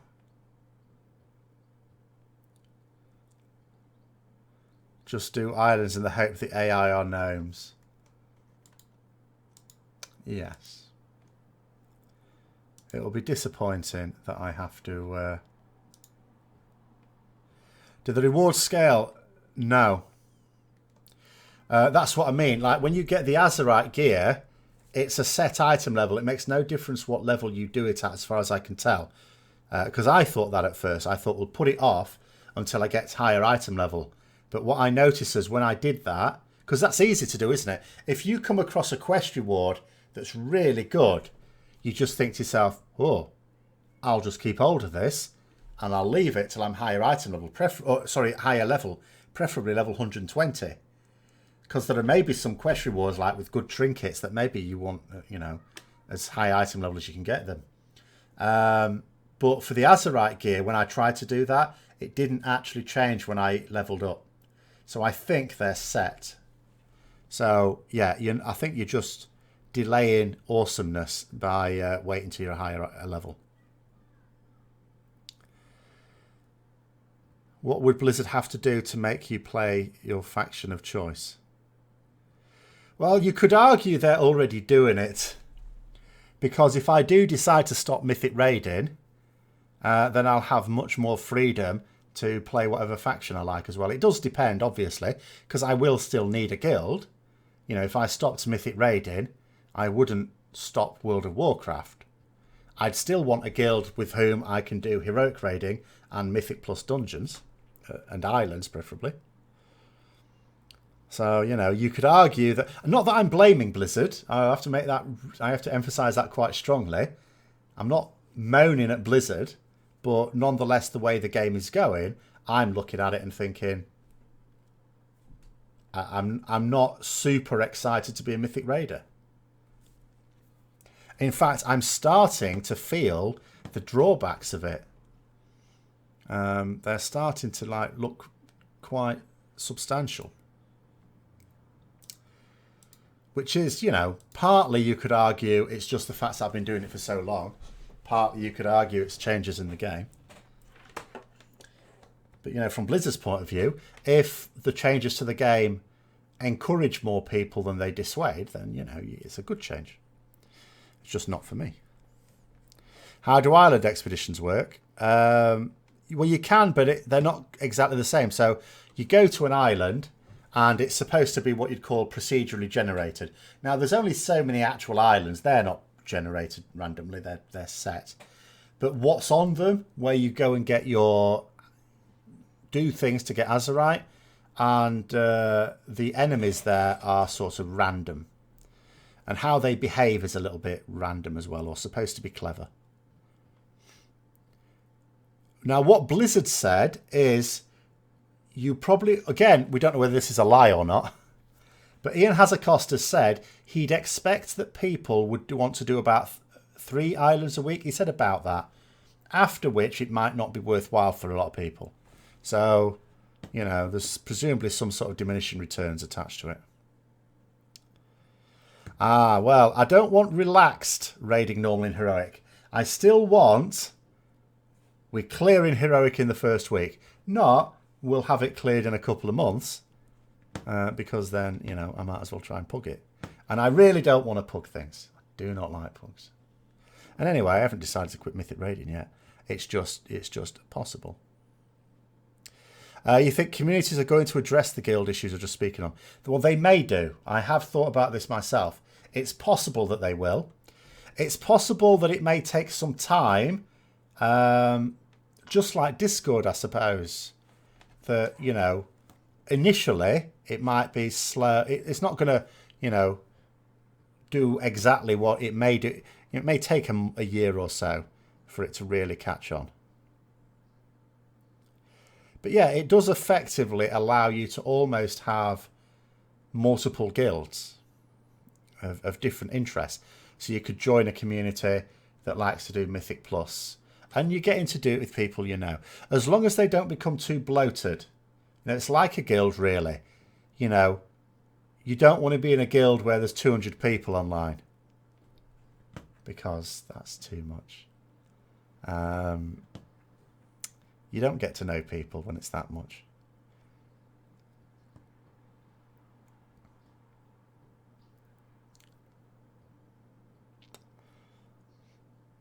If I stop Mythic raiding, will I still make Rep Paladin videos? I would attempt to. I'd have to be careful. The problem is, certain ones I wouldn't be able to do. Obviously, I won't be able to do anything that gives advice for Mythic raiding, because I wouldn't be doing it. And I'm certainly... Do you know what's quite funny? I'm not going to say who, because it's only going to shine a spotlight. But there's another... You know how I rail against these people who do guides, but they don't know what they're talking... They're basically either just copying someone else, which is plagiarism, or they're just making shit up, right? Either way, they're just basically trying to fool people. They're misleading people. I'm certainly not going to do anything like that. Now, there was one such group that's going to try and offer guides for all sorts of things. And you could tell immediately, without even reading a guide, that they're no good, because they produced a video saying how bad class discords are. Anyone who says that class discords are bad, right, if you don't like them, you know, socially, that's a different thing. But if you're going to say they're bad in terms of the information they have, you've got to remember these things are... Obviously, I can only talk mostly from the Paladin one, but still, in general, they are populated and run by the people who know the class and specs better than anyone in the world. Okay, that includes in Blizzard. So, yeah, if you're saying that, basically what you're trying to do is the old, you know, trying to say that everyone else is shit. So you should come here because we've got the good information. But another thing is, what people were doing is their guides were a load of shit and people were trying to offer some help. Now, apparently, a few people trolled in with some fake information. And they got caught out by this. And what he said is he's going to disable community-led guides. So basically, he wants people to do his guides for free, and so that he can make money from it, which is disgusting. But anyway, he was saying he's disabling that because, and he blamed class discords. He says, "Oh, the class discords are trolling us." Like, no, we're not. We're actually fucking busy today. You know, no one from the class discords is going off to troll you. We've got our own. You wouldn't believe how busy the theory crafters have been today. And they don't get money. You know, they do a lot of work and not get any money. And to be, you know, attacked like that is disgraceful. Because if it weren't for them, because Blizzard rely on them, Blizzard know who are the good ones. You know, these people who do these websites or YouTube channels that offer like guides for all sorts of things. You notice they don't have any direct contact with class designers. The top theory crafters do, because Blizzard rely upon their work and they rely upon their opinions and wisdom. But anyway, so he was saying, yeah, so people were trolling him, so he's disabled it. Now, my first response to that would be, if you can't tell the difference between bad information and good information, you shouldn't be doing guides, because you don't know enough about the game to do those guides. If you can't even tell whether it's right or not, you certainly can't write them yourself. But anyway, it's one of my major gripes is that... Hold on, what's going on here? Oh no, I've lost the thing. There it is. Right, so, okay. So that's the answer to that one. I would try and do what I could, but you've got to bear in mind two things will happen. One, I won't be doing Mythic Raiding, so... I'm not saying I'm quitting, by the way. It's just that it's bloody close. Anything could swing it for me at the moment. And the other problem is that at the moment I get access to information that would be cut off if I was no longer a Mythic Raider. Will it take Alliance guilds too long to complete raids for cross-realm Mythic to be of interest? It might do. Yes, it might do. Maybe Blizzard would have to change. I think if it did, though, I think, Uldir is probably a good test case for it. And, Blizzard would probably change a few things depending. Their plan, apparently, with it is to persuade a load of Horde guilds to change to Alliance. I'm not really sure that's going to happen. Unless they start making it a bit cheaper. So,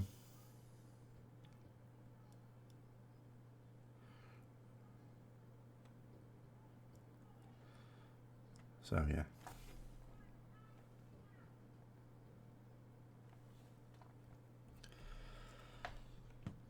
The NA... Well, this is what happens... Oh, no, God, Discord. What the hell's happened to Discord? Ah. Okay. I haven't lost... This is where I always panic and think maybe my whole internet connection has gone. So, oh, shit. Let me just do... I just need to do a thing. Oh, thank God for that. Sorry, I just had to put a test in there. Because... Maybe it's just Discord that's got a problem. Discord icon for me is spinning around like a whirling dervish. So it's just Discord. It's not my internet. Good. I'm not talking to no one. I suppose what it'll be is... no, this is Vimto. This is the concentrate. And this is the dilutes. I just didn't bring a glass up again. I haven't brought a glass up for like 2 weeks. Keep forgetting. So, yeah, I suppose it's people probably going onto the class Discords trying to find out a load of stuff, maybe, or maybe not. Hi, Cheto, no problem. Thank you very much. Yeah, it's ridiculous. Like my landlord, because I think he knows I suffer in the sun, he was asking me how I was coping with it. Oh, so I don't cope. I don't cope. It's a bit better. Like, there's loads of stuff I should have had done by now. I should have had all my housework done, all my tidying done, and I should be on to full-time Warhammer painting at the moment. I haven't, because it's so hot, I can't do anything. And, yeah, but at least when I'm not at work, it means I'm not busy. I don't have to do a load of stuff. If I have to put something off for a few days, I'll put it off. Yes, servers going crazy. Well, North American realms always go down. Of course they do. They do. You're testing it for European realms. That's what you are. North American patch day is final test. It's the stress test. That's what it is. And yeah, Discord. That made me panic. I've made you switch from prop paladin to ret. Oh dear. I'm sorry. You've got one box of Stormcast Eternals done. Well, I have my Plague Monk still to do. I have got a cunning plan to get more painted more quickly. And then I'm going to try and paint some Nighthaunt. Did I go onto the PTR to do all raids? No, I didn't.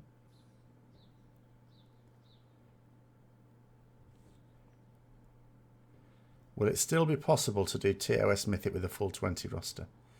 Is there any reason why it wouldn't be? I mean, I haven't done anything like that on the PTR. In fact, I can't even test on the PTR because it won't let me copy characters onto the PTR for some reason. I don't know why. Now, when I play 40k, it would be as either a Nurgle Space Marine army or Necron army. Not really keen on anything else. Just like, you know, not in terms of rules, just in terms of aesthetics. North America isn't actually supposed to be finished for almost 3 more hours. Oh, is that what? Did they say that? I didn't actually see them say when it was supposed to be up. Yeah, I got the Soul Wars box as well. So I sent off for some paints that I want to use for the colour scheme of it as well. So they've arrived now. So I should be good to go once I've done my Skaven. But Skaven first. Necrons are tedious. Necrons are easy to paint. Like, so easy. It's just spray black, dry brush, bolt gun metal or whatever it's called now. Bit of highlights, do the green things in them. Done.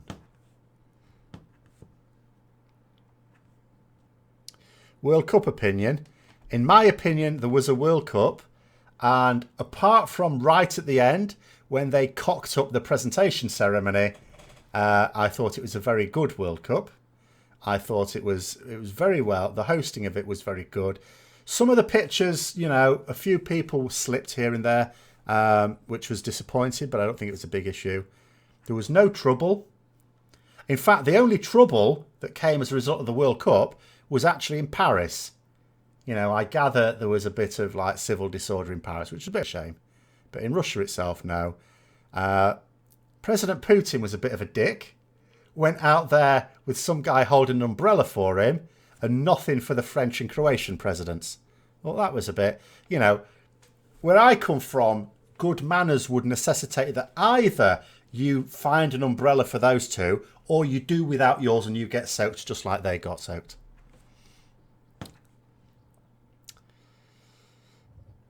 So, yeah. And the whole presentation took ages to organise as well. So they got everything right all the way up to presenting the trophy and then it all went disastrously wrong. At least they gave it to the right team, I suppose. Not everything went wrong. If I wanted to break back into Mythic raiding, would you say focus on range DPS? Yeah. Yeah. If you don't mind what class you play something that's going to be useful. You can't paint for shit. I can't either. But you learn how to bluff it, basically. I mean, it's not just that I can't paint. Obviously, I could learn, you know, because there's, you know, no one's good at anything until they practice it. With enough practice, I could get respectably good at it. But I also am not that keen on painting. It's my least favourite. In fact, when I say least favourite, it's I actively dislike the painting of it. It's a chore. But I like the game, so I'll do it. It is quite nice that you... I'm not saying I wish they were already painted, because I don't. It is nice that you do your own colour schemes as well.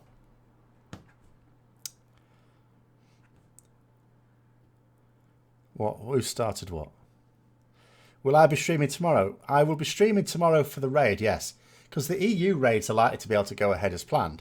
It's only the NA. Any fools who are on NA servers that plan to raid tonight, you know, they are the ones that were, you know, deluded. We'll be able to raid tomorrow, and I shall be streaming that. So, you know, no raiding on the EU on patch day is usually fine. I'm not saying always fine, but it's usually fine.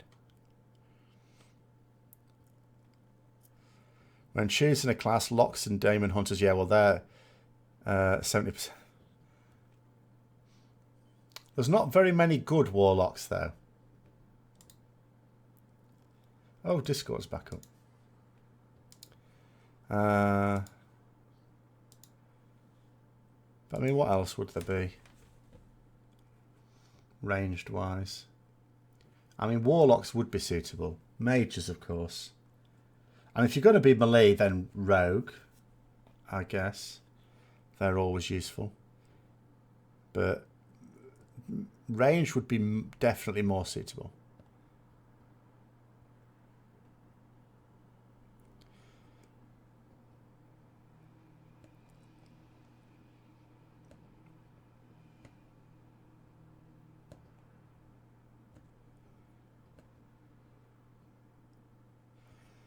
Yeah, but the thing is, Ruin Saga, there are some fights, and there will be some fights in Uldir, where melee have a massively difficult time of things, which means your raid as a whole will do better with fewer of them. You know, you always have some of those fights. And in that particular situation, it really makes no... It doesn't matter how good your damage is on a training dummy. If you're on a fight where you're going to have to spend a lot of it moving away from the boss, you're not going to be doing any damage. So people will sometimes, on those fights, want to limit that.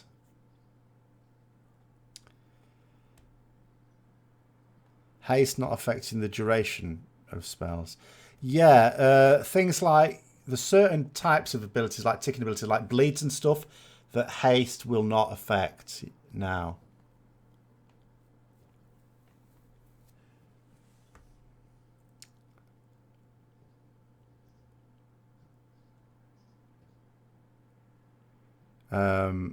Yeah, in the same way, yeah. So more ticks, same duration time. Yes, that's my understanding of it for those sorts of abilities.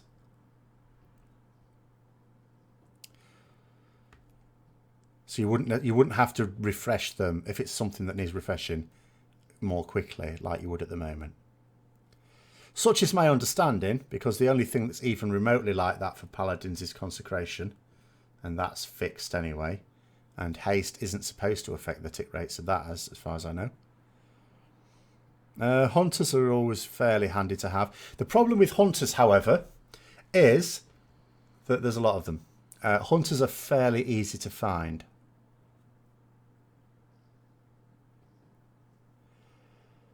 Yes, well, there's no mercury in the paints I use.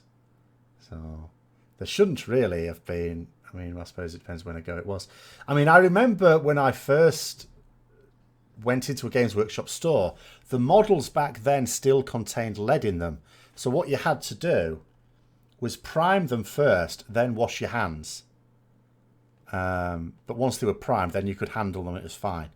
The paints didn't contain any lead, but the metal of the models did. But then they changed. I think sometime in the 90s they changed it to a lead-free metal. God, I'm still getting these notifications on Twitter.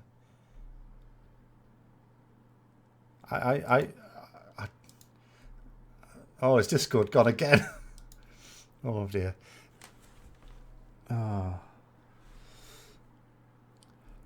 BM just set up a scroll wheel macro and watch TV. No, I don't think it's quite like that. I think that's been a bit mean. Do I think the Blood Elf racial is still too powerful? Well, they've taken it off the global cooldown, which means no. Or put it on the global cooldown, sorry. So, I mean, I can't speak for other classes, but for Retribution Paladins, it's now super low priority. What's my phone doing? Oh, God. So, do I lick the tip of my brush? No, I don't. I have to be honest. I'm not a professional. I put it in water and roll it around on something.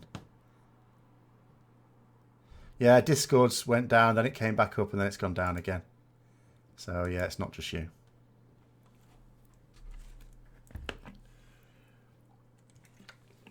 I am not at all a professional painter. My aim is to have the... Basically, here's what my aim is. Looking across at them from the other end of the table, they should look like they might be all right. They won't stand close inspection. For example, if I'm taking any photos of them when I play my friend at Warhammer World, which I need to find out when he wants to do that, but I haven't painted mine yet, actually. I'm thinking about it. I will probably take them over mine and be more on his models, which will be professionally painted.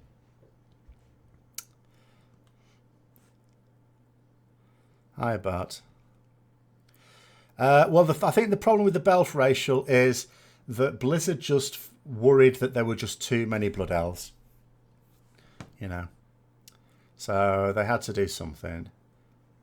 It's all right coming out with all these new allied races if people kept going, yeah, I'm still going to play blood elf. Because you can play... In fact, is there any class you can't play as blood elf? Oh, war... No, you can play warlock blood elf. Are there any classes you can't play as blood elf? What are my thoughts on Fury Warrior healing? I have no thoughts on Fury Warrior healing. I haven't even tried to play Fury Warrior since it went to beta. So I have no idea. Oh, yeah, Druid. Yeah. Okay, fine. Am I going golden eyed? No, because everyone's going to do that. I'll just stay the same. Even though it will go well with my armour, you know. But everyone's going to do it. I don't like to do the same as everyone else. Oh, Shaman as well. Okay, fine. Shaman and Druids. Okay. So in other words, tree huggers. Yeah, that doesn't really fit the Blood Elf psyche, does it? Even though it would have done when they were still high elves.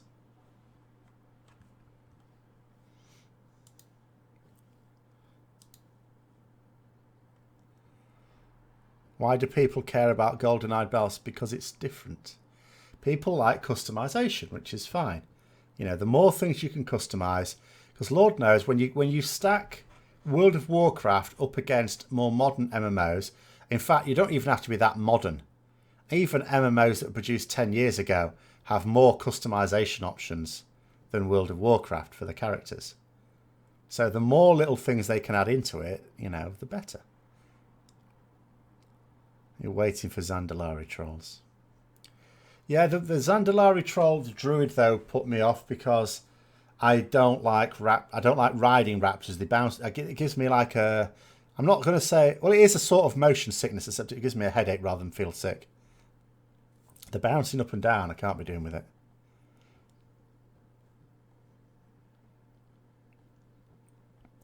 The fell green isn't exactly fitting.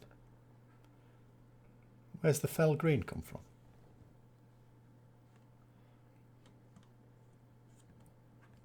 You want to play as a Zandalari Paladin. I am almost certain that that will be a thing at some point.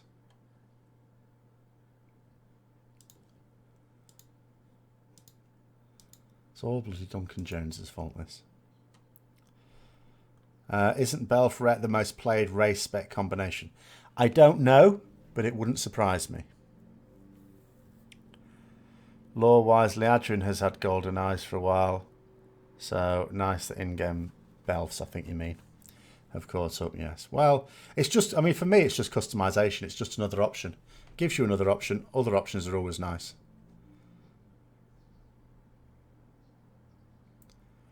What about Belf Priests or Hunters? Oh, are those other ones that are also popular? I don't know. If I was Horde, I'd be more tempted to play an Undead Priest. They look cooler.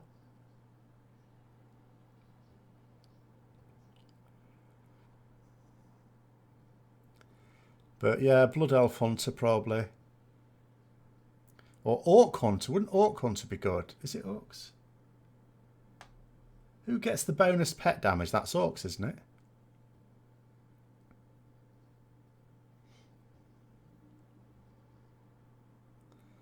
Is that not better?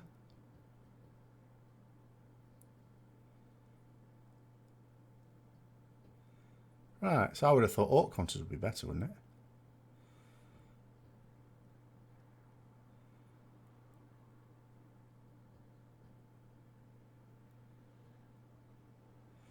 Or DKs even, surely, if you play Unholy.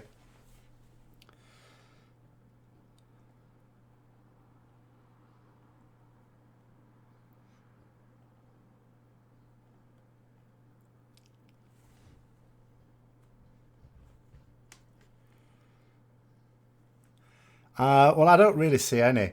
I mean, I couldn't even tell you. I've been in the guild I'm in now for what? I don't know how many weeks. A few weeks. And I still couldn't tell you what races most of the players are. I could tell you a fair few of them what classes they play, but not what race they are, because I don't really look. I'm zoomed all the way out. I don't really care.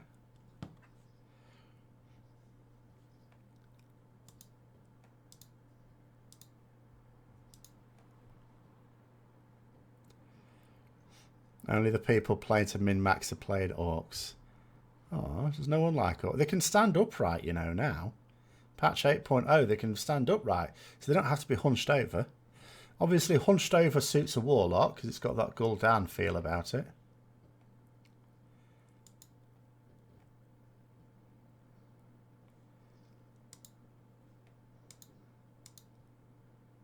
I mean, elf hunters, I think, look better.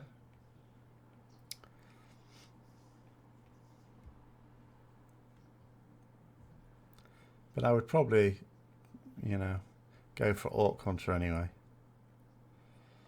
So many classes specs seem to suffer now from lack of mobility. Is it a good reason for not bringing back the old engineering crafted gear? Well, then everyone would be engineers for it. Again, Blizzard don't like the idea of having massively unrepresentative, like, anything. They don't want huge numbers of the player base doing one thing. I said they haven't seemed to mind too much that the majority of the player base playing Horde, but yeah, go. Excuse me. Horde, undead, do they get an upright thing? Hold on, I don't know. Didn't actually notice. I mean, I suppose it's possible. They've done it for orcs and for trolls. Well, albeit it's got to be Zandalari for trolls. Could soon find out. Let's go and have a quick look. When it loads up, how do I see the personal pros and cons of Mythic raiding? Right, I shall go over that when this is finished. It's taking its time, I'm afraid. Oh, okay. Undead are not all right. All right, I don't need to do that then. Okay, then. Personal pros and cons of Mythic raiding. Okay, so pros of Mythic raiding. It offers a nice amount of challenge, and for many years now, and I mean most of my life, a good a lot of my life, I've always needed a hobby and interest that I can be serious about, as well as maybe some others along the side. The reasons for which are in a video that at the moment is only on Patreon, but it will be on YouTube this Friday. But so for me, it provides that challenge. The second benefit of it is its natural progression. If you're going to play a game, then sometimes it's nice to want to progress a certain long path. And inevitably, if you're a PvE player, Mythic raiding is where that leads to. Beyond that, it's very difficult to say about any more pros, because those are the pros. I suppose you could argue you sometimes get to see extra phases on certain fights. So, you know. Downsides, however, there are a lot of them, although I would say that each one is a smaller thing than the upsides of it, but there's lots of them.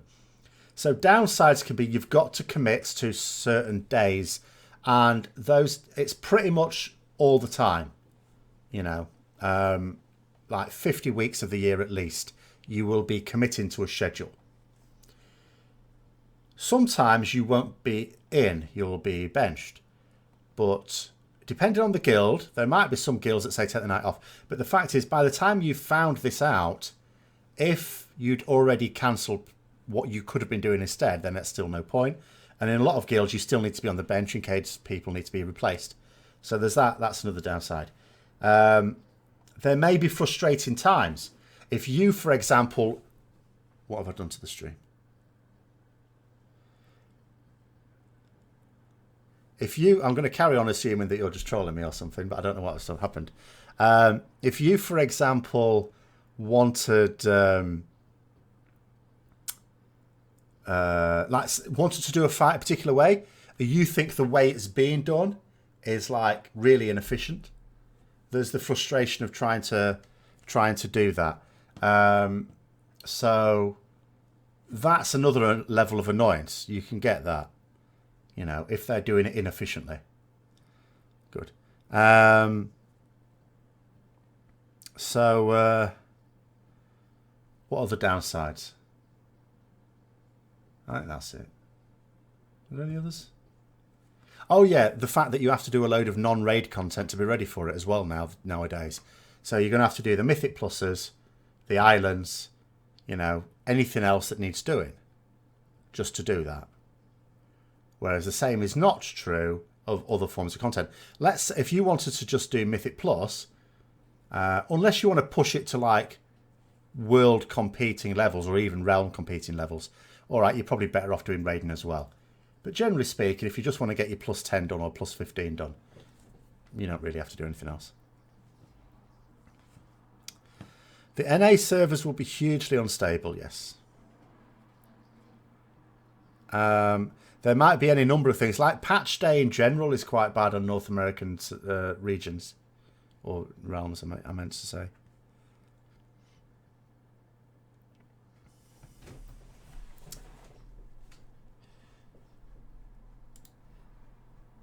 Oh, I can't get onto the beta anyway, so I wouldn't have been able to test it either way.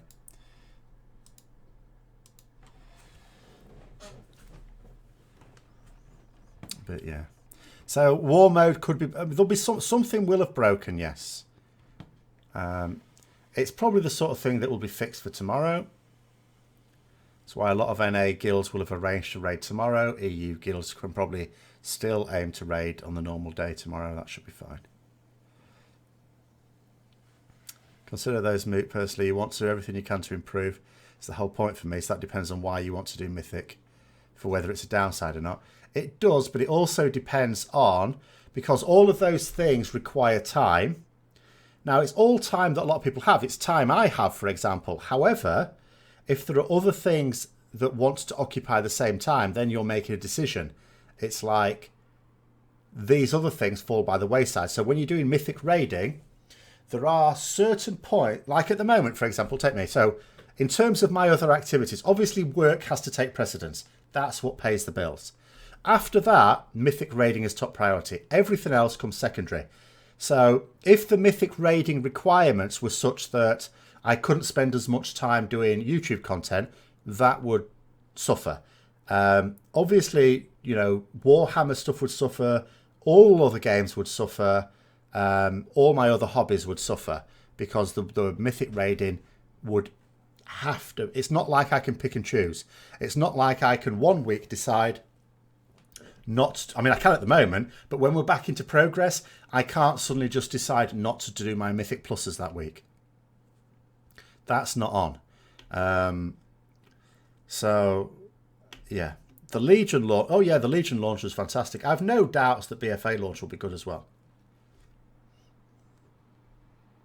It's just patch launches which are not smooth. See, the thing is, they stress test expansion launches. They don't stress test patch launches. I suspect is where the main problem comes. Because what they will do, they're already giving out more and more beta keys. What they will do just before the expansion launches, they will give out a ridiculous number of them, and they will have an event that means we all need to log in at a certain time if we wish to participate in said event. And that is there for them to see what it would be like with a huge load on the server,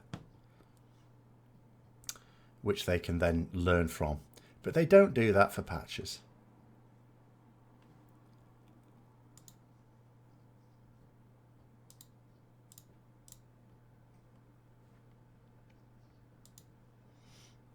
Hi, Vala. Am I late? You are pretty late. We're about, well, you're not finished. Got about 17 minutes-ish. You wonder if they're doing a multi-region release. I'm pretty sure, I'm not 100% now, I'm pretty sure that BFA launches at the same time across the world. I think that's how it's going to work. But I'm not 100% on that. So someone else may know for certain, but I'm pretty sure, because they have announced when it released. Yes, it does, okay. Because they had announced it, and I'm pretty sure it was the same time everywhere. Or at least EU and NA. I don't know about Asian servers. Yes, midnight GMT. Now, here's the thing. Because I'm naturally quite nocturnal. But at the moment, I haven't actually been going to bed late. I've still been maintaining a work sleep pattern. But I'll need to make sure that I get my body clock into something more natural for that. So in theory, what should happen is come midnight, I should, or, you know, I should actually be, you know, fresh as a daisy and able to play all the way through the night. Did I buy the... Yes, I always get the special edition. Yeah.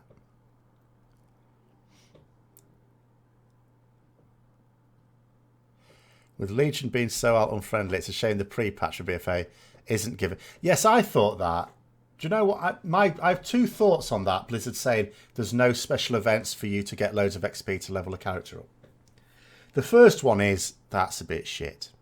But the second one is, when they did it for Legion, they had all those Legion invasions. They said at the time, we love this. We'd like to do this again. And they asked the community, have you got any ideas on what we could do in future? You know, and obviously no one came up with any, and they didn't come up with any.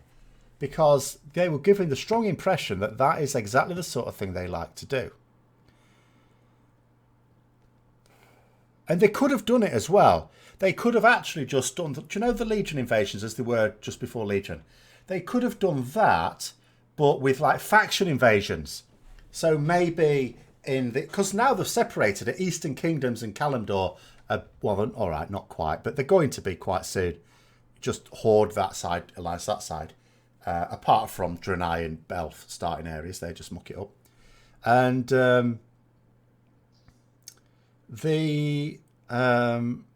So they could have done it like that, where like Horde NPCs zone it. So instead of demons, it's like Horde NPCs in Eastern Kingdoms, Alliance, you know, in Kalimdor, maybe something like that.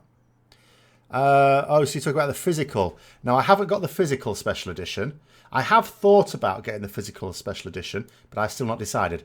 There are physical rewards, as there always are in a physical collector's edition. I forget what it is though. Can't remember. But I was thinking of getting it, but then I was also thinking of not getting it. But I've got them on digital.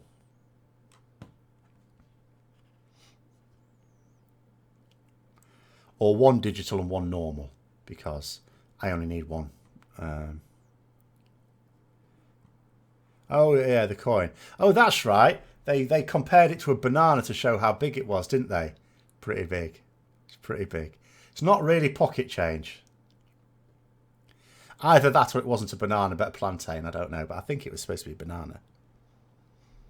Will we be able to interact with old friends? You still kind of worked over your L becoming zealot-like. Wonder if you can join her. I don't know what that means. But I don't know anything about that either. It's not a massive interest to me. Anything to do with WoD, I was hoping would remain buried in the past. Most people must have 10 high-level alts these days. It does seem a shame, you know. Because I remember in Legion, I was able to actually level up a couple of characters quite quickly, just doing that. I think it's, you know, especially in expansion, some people like to change the class they want to play. It does seem unnecessarily shitty. Yeah, I saw the becoming Lightforge thing.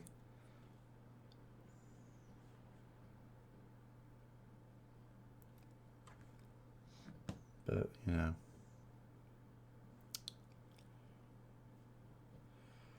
But I haven't paid much attention beyond that. Is it true that you can't trade gear now in the beta at all? You can trade. But it's just the rules of personal loot. You know, if the item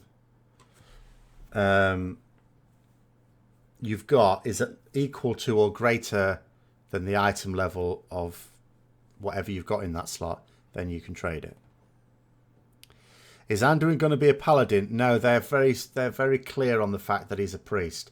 Now, part of that is because I was wondering for ages. I was thinking, why are they so set on him being? Because obviously he was a priest. We all know he was a priest, but so were other paladins. They were priests at one, or some of them were priests at one time.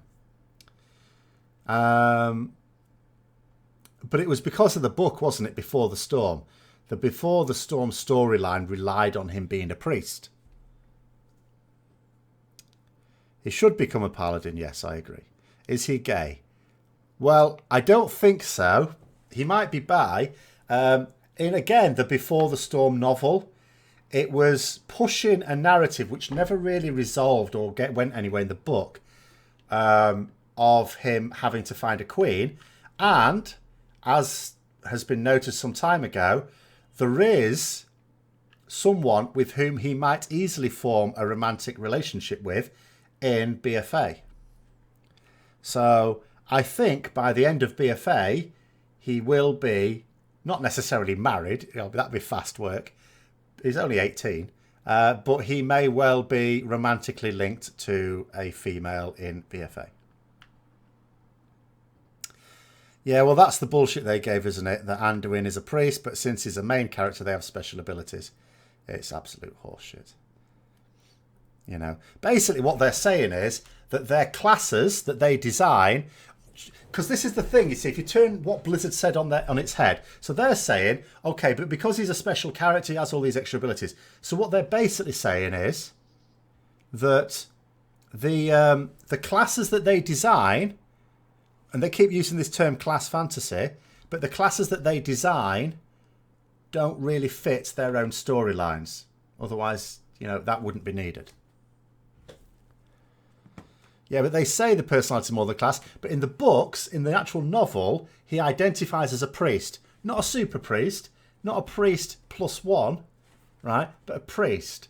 So, you know, and he doesn't come across as any more powerful than other priests in that order hall either. Well, what we assume to be Bolvar's daughter.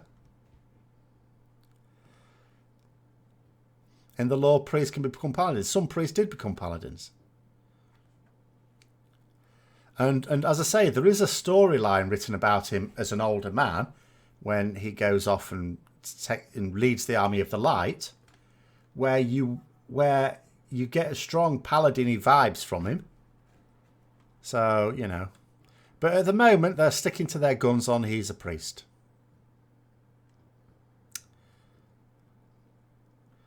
You like him in the opening cinematic. Yeah, he's no longer... Because he was pathetic before. You know, when Varian was still alive, he was a pathetic creature. But he's toughened up a bit. Good lad.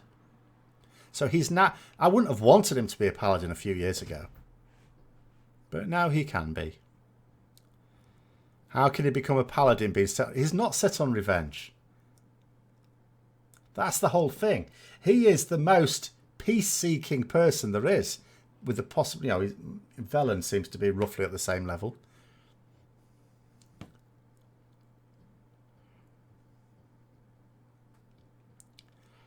He smashed that troll shaman's face pretty well, didn't he?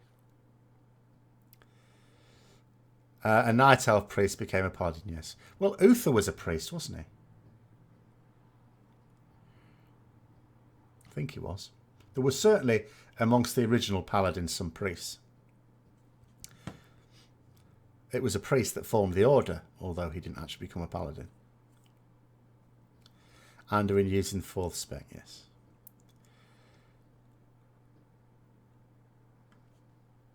I'm surprised they're not cool with fluid sexual orientation. I've no idea. I don't know whether they'd be cool with that or not.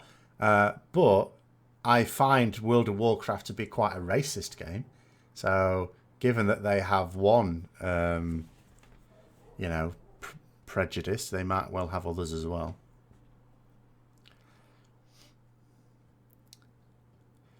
I mean, put it this way. When it comes to the characters in World of Warcraft, they're not really into providing... They don't see them as role models.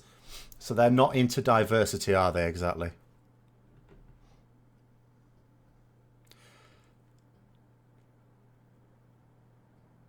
No, he can't just say he's a paladin. He'd have to be inducted into the Order of the Silver Hand. But, you know, I mean, apparently I'm in charge of that, according to the game. And I would allow him in. I've no issue with that.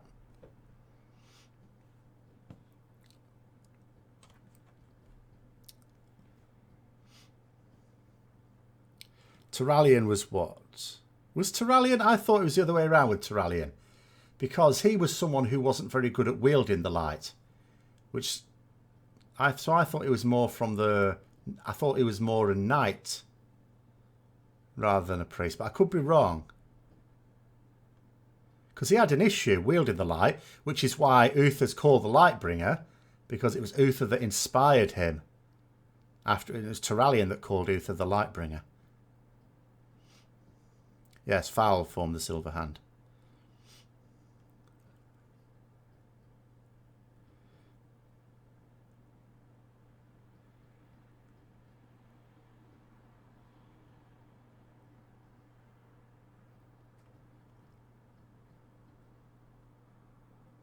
The law has a lot in common with a certain religion that doesn't like a lot of PC stuff.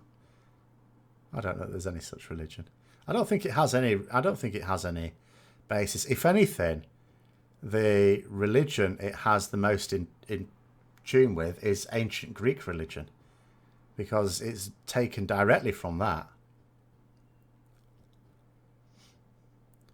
Velen is priest enough for anyone. Well, quite. Was Turalian a priest? I'll have to look it up then. It seems a bit strange that he wasn't able to wield the light then, when he first became a paladin.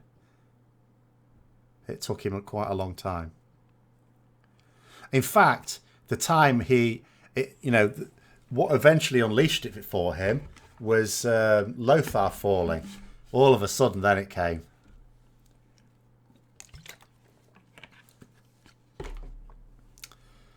Before the Storm is free on Audible. Is it? Depends who's read. I don't actually like audiobooks though. I like to read them myself. Because people might pronounce things wrong. You like the idea of priests not having to beg paladins for protection. No one said they had to beg paladins for protection. Oh, sorry. Oh, you talking about the Order Hall quest in... the storyline, sorry, in Legion. Yeah, okay. Yeah. Oh, well, I mean, this is the thing, though, because people are always going on about, oh, Blizzard must hate paladins, stuff like that. The creative people at Blizzard obviously love paladins, because if you think about it, so yeah, you're right. So the paladins had to come to the aid of the priests, but also the Death Knights launched an attack on the Paladin Order Hall, which did not go well for them. So the paladins kicked their ass. So basically, the paladins, came out very well as a result of the Order Hall quest.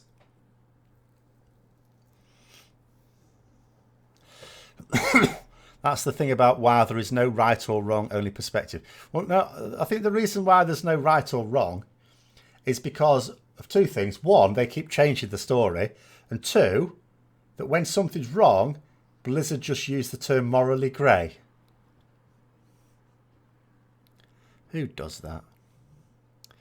I don't know if we've been talking about this. What are my thoughts on the Warbringer trailer if you've seen it? I have seen it. I'll tell you what I haven't yet seen, though, and that's what's going to add some context to it all, and that is the cinematic, which is not available yet until it goes live, to find out exactly why the tree is burnt, Teldrassil is burnt. Now, I have got a concern. I have a thought sprang to my head. A bullshit cop-out. And if that's what's done it, I am not going to be happy. I did think of a very, very bullshit cop-out Blizzard could do to explain the burning of Teldrassil and allow both Horde and Alliance to think that the other's at fault, because that would be horseshit.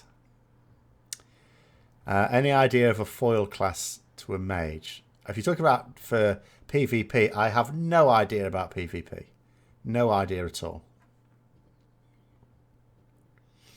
Uther will get res by Anduin. He's dead.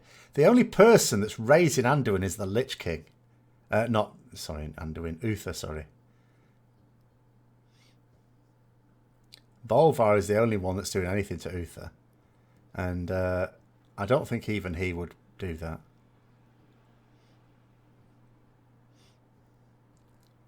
But you know, I was wondering, I have to say, because we had those like comics a bit ago, didn't we? And I was wondering why Ashara wasn't one of them. But I noticed in this Warbringer thing that Ashara is going to be one of those. As well as Jaina and Sylvanas getting another trip out. Who won the epic old vanilla battle, 40 Shames versus 40 Paladins in Mulgar? Don't know. All I know is when I was involved in any of those, it was me.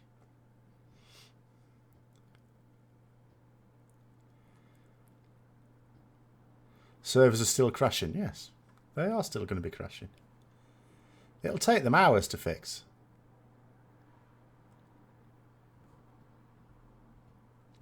Well, here's my theory. This isn't a spoiler.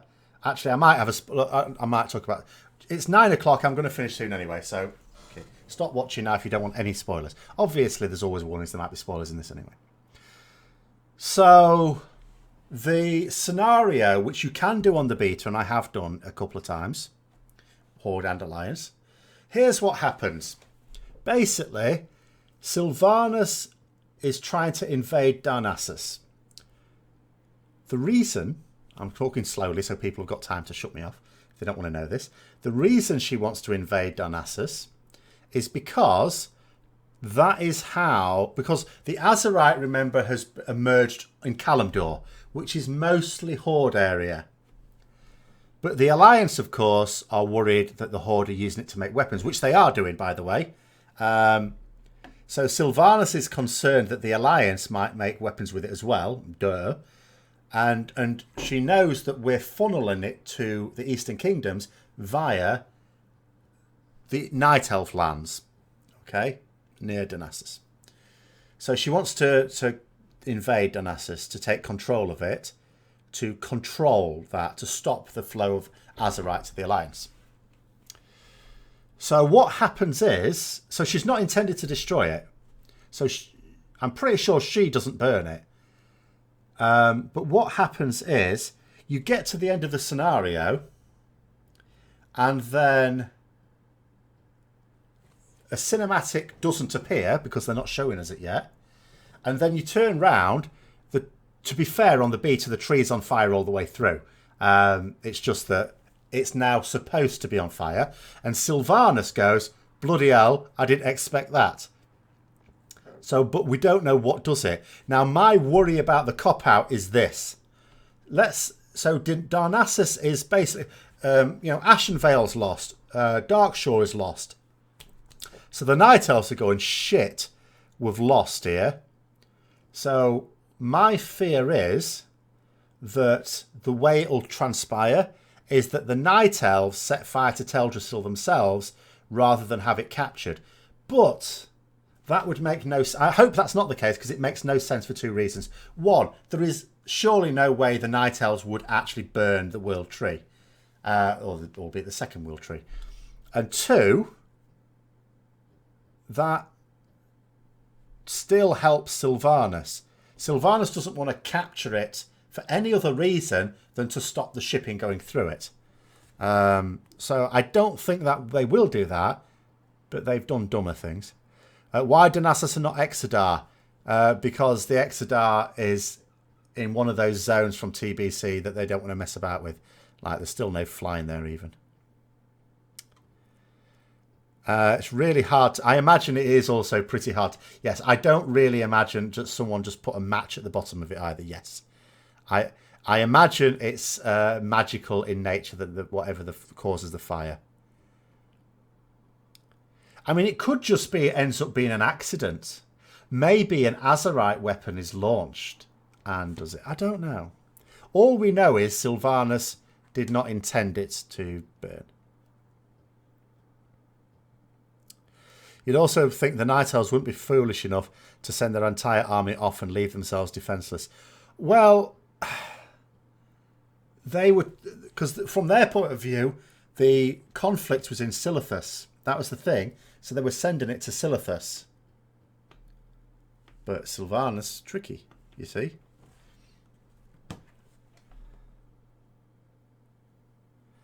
Tyrande I don't think we can say Tyrande is tactically astute either. Nor Malfurion, come to that. Was it Archimaud who... Well, he didn't... He attacked the World Tree. You know, at Hyjal. Yes. So he's the one who attacked it. And it basically snookered it. But it's still sort of there.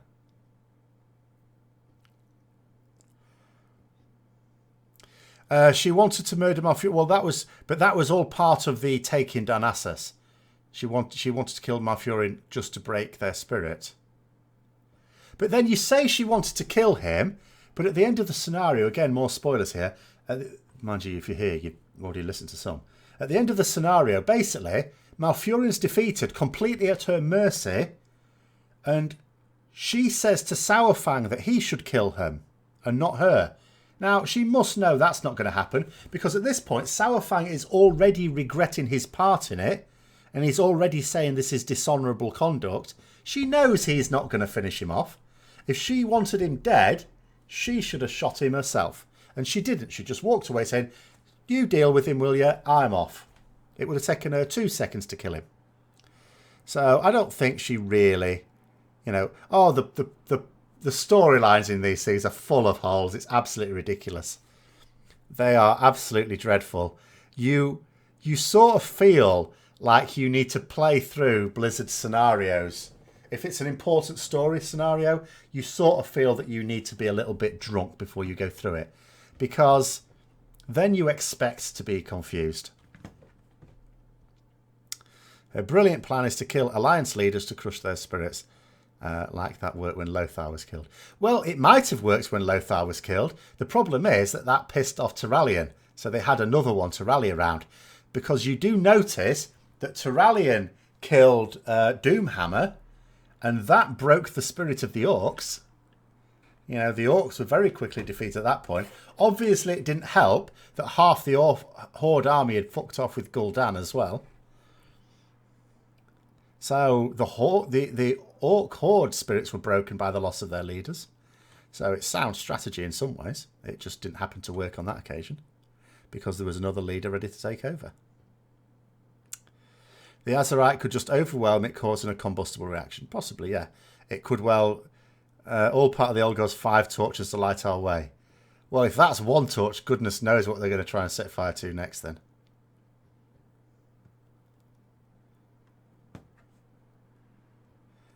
The Night Elves have recruited Druid to the Flame and accidentally summons Baron Geddon.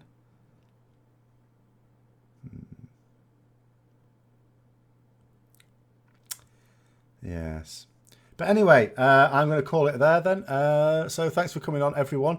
Aren't there 5 major trees? I really don't think so. But I'm not going around Azeroth counting big trees. Do I think giving Horde Pines and Lion Shames was a mistake? No, it had to be done. Had to be done. Anyway, I'm off now. I'm going to go and try and do something semi-productive while I still can. So I will see you later. Thanks very much for coming.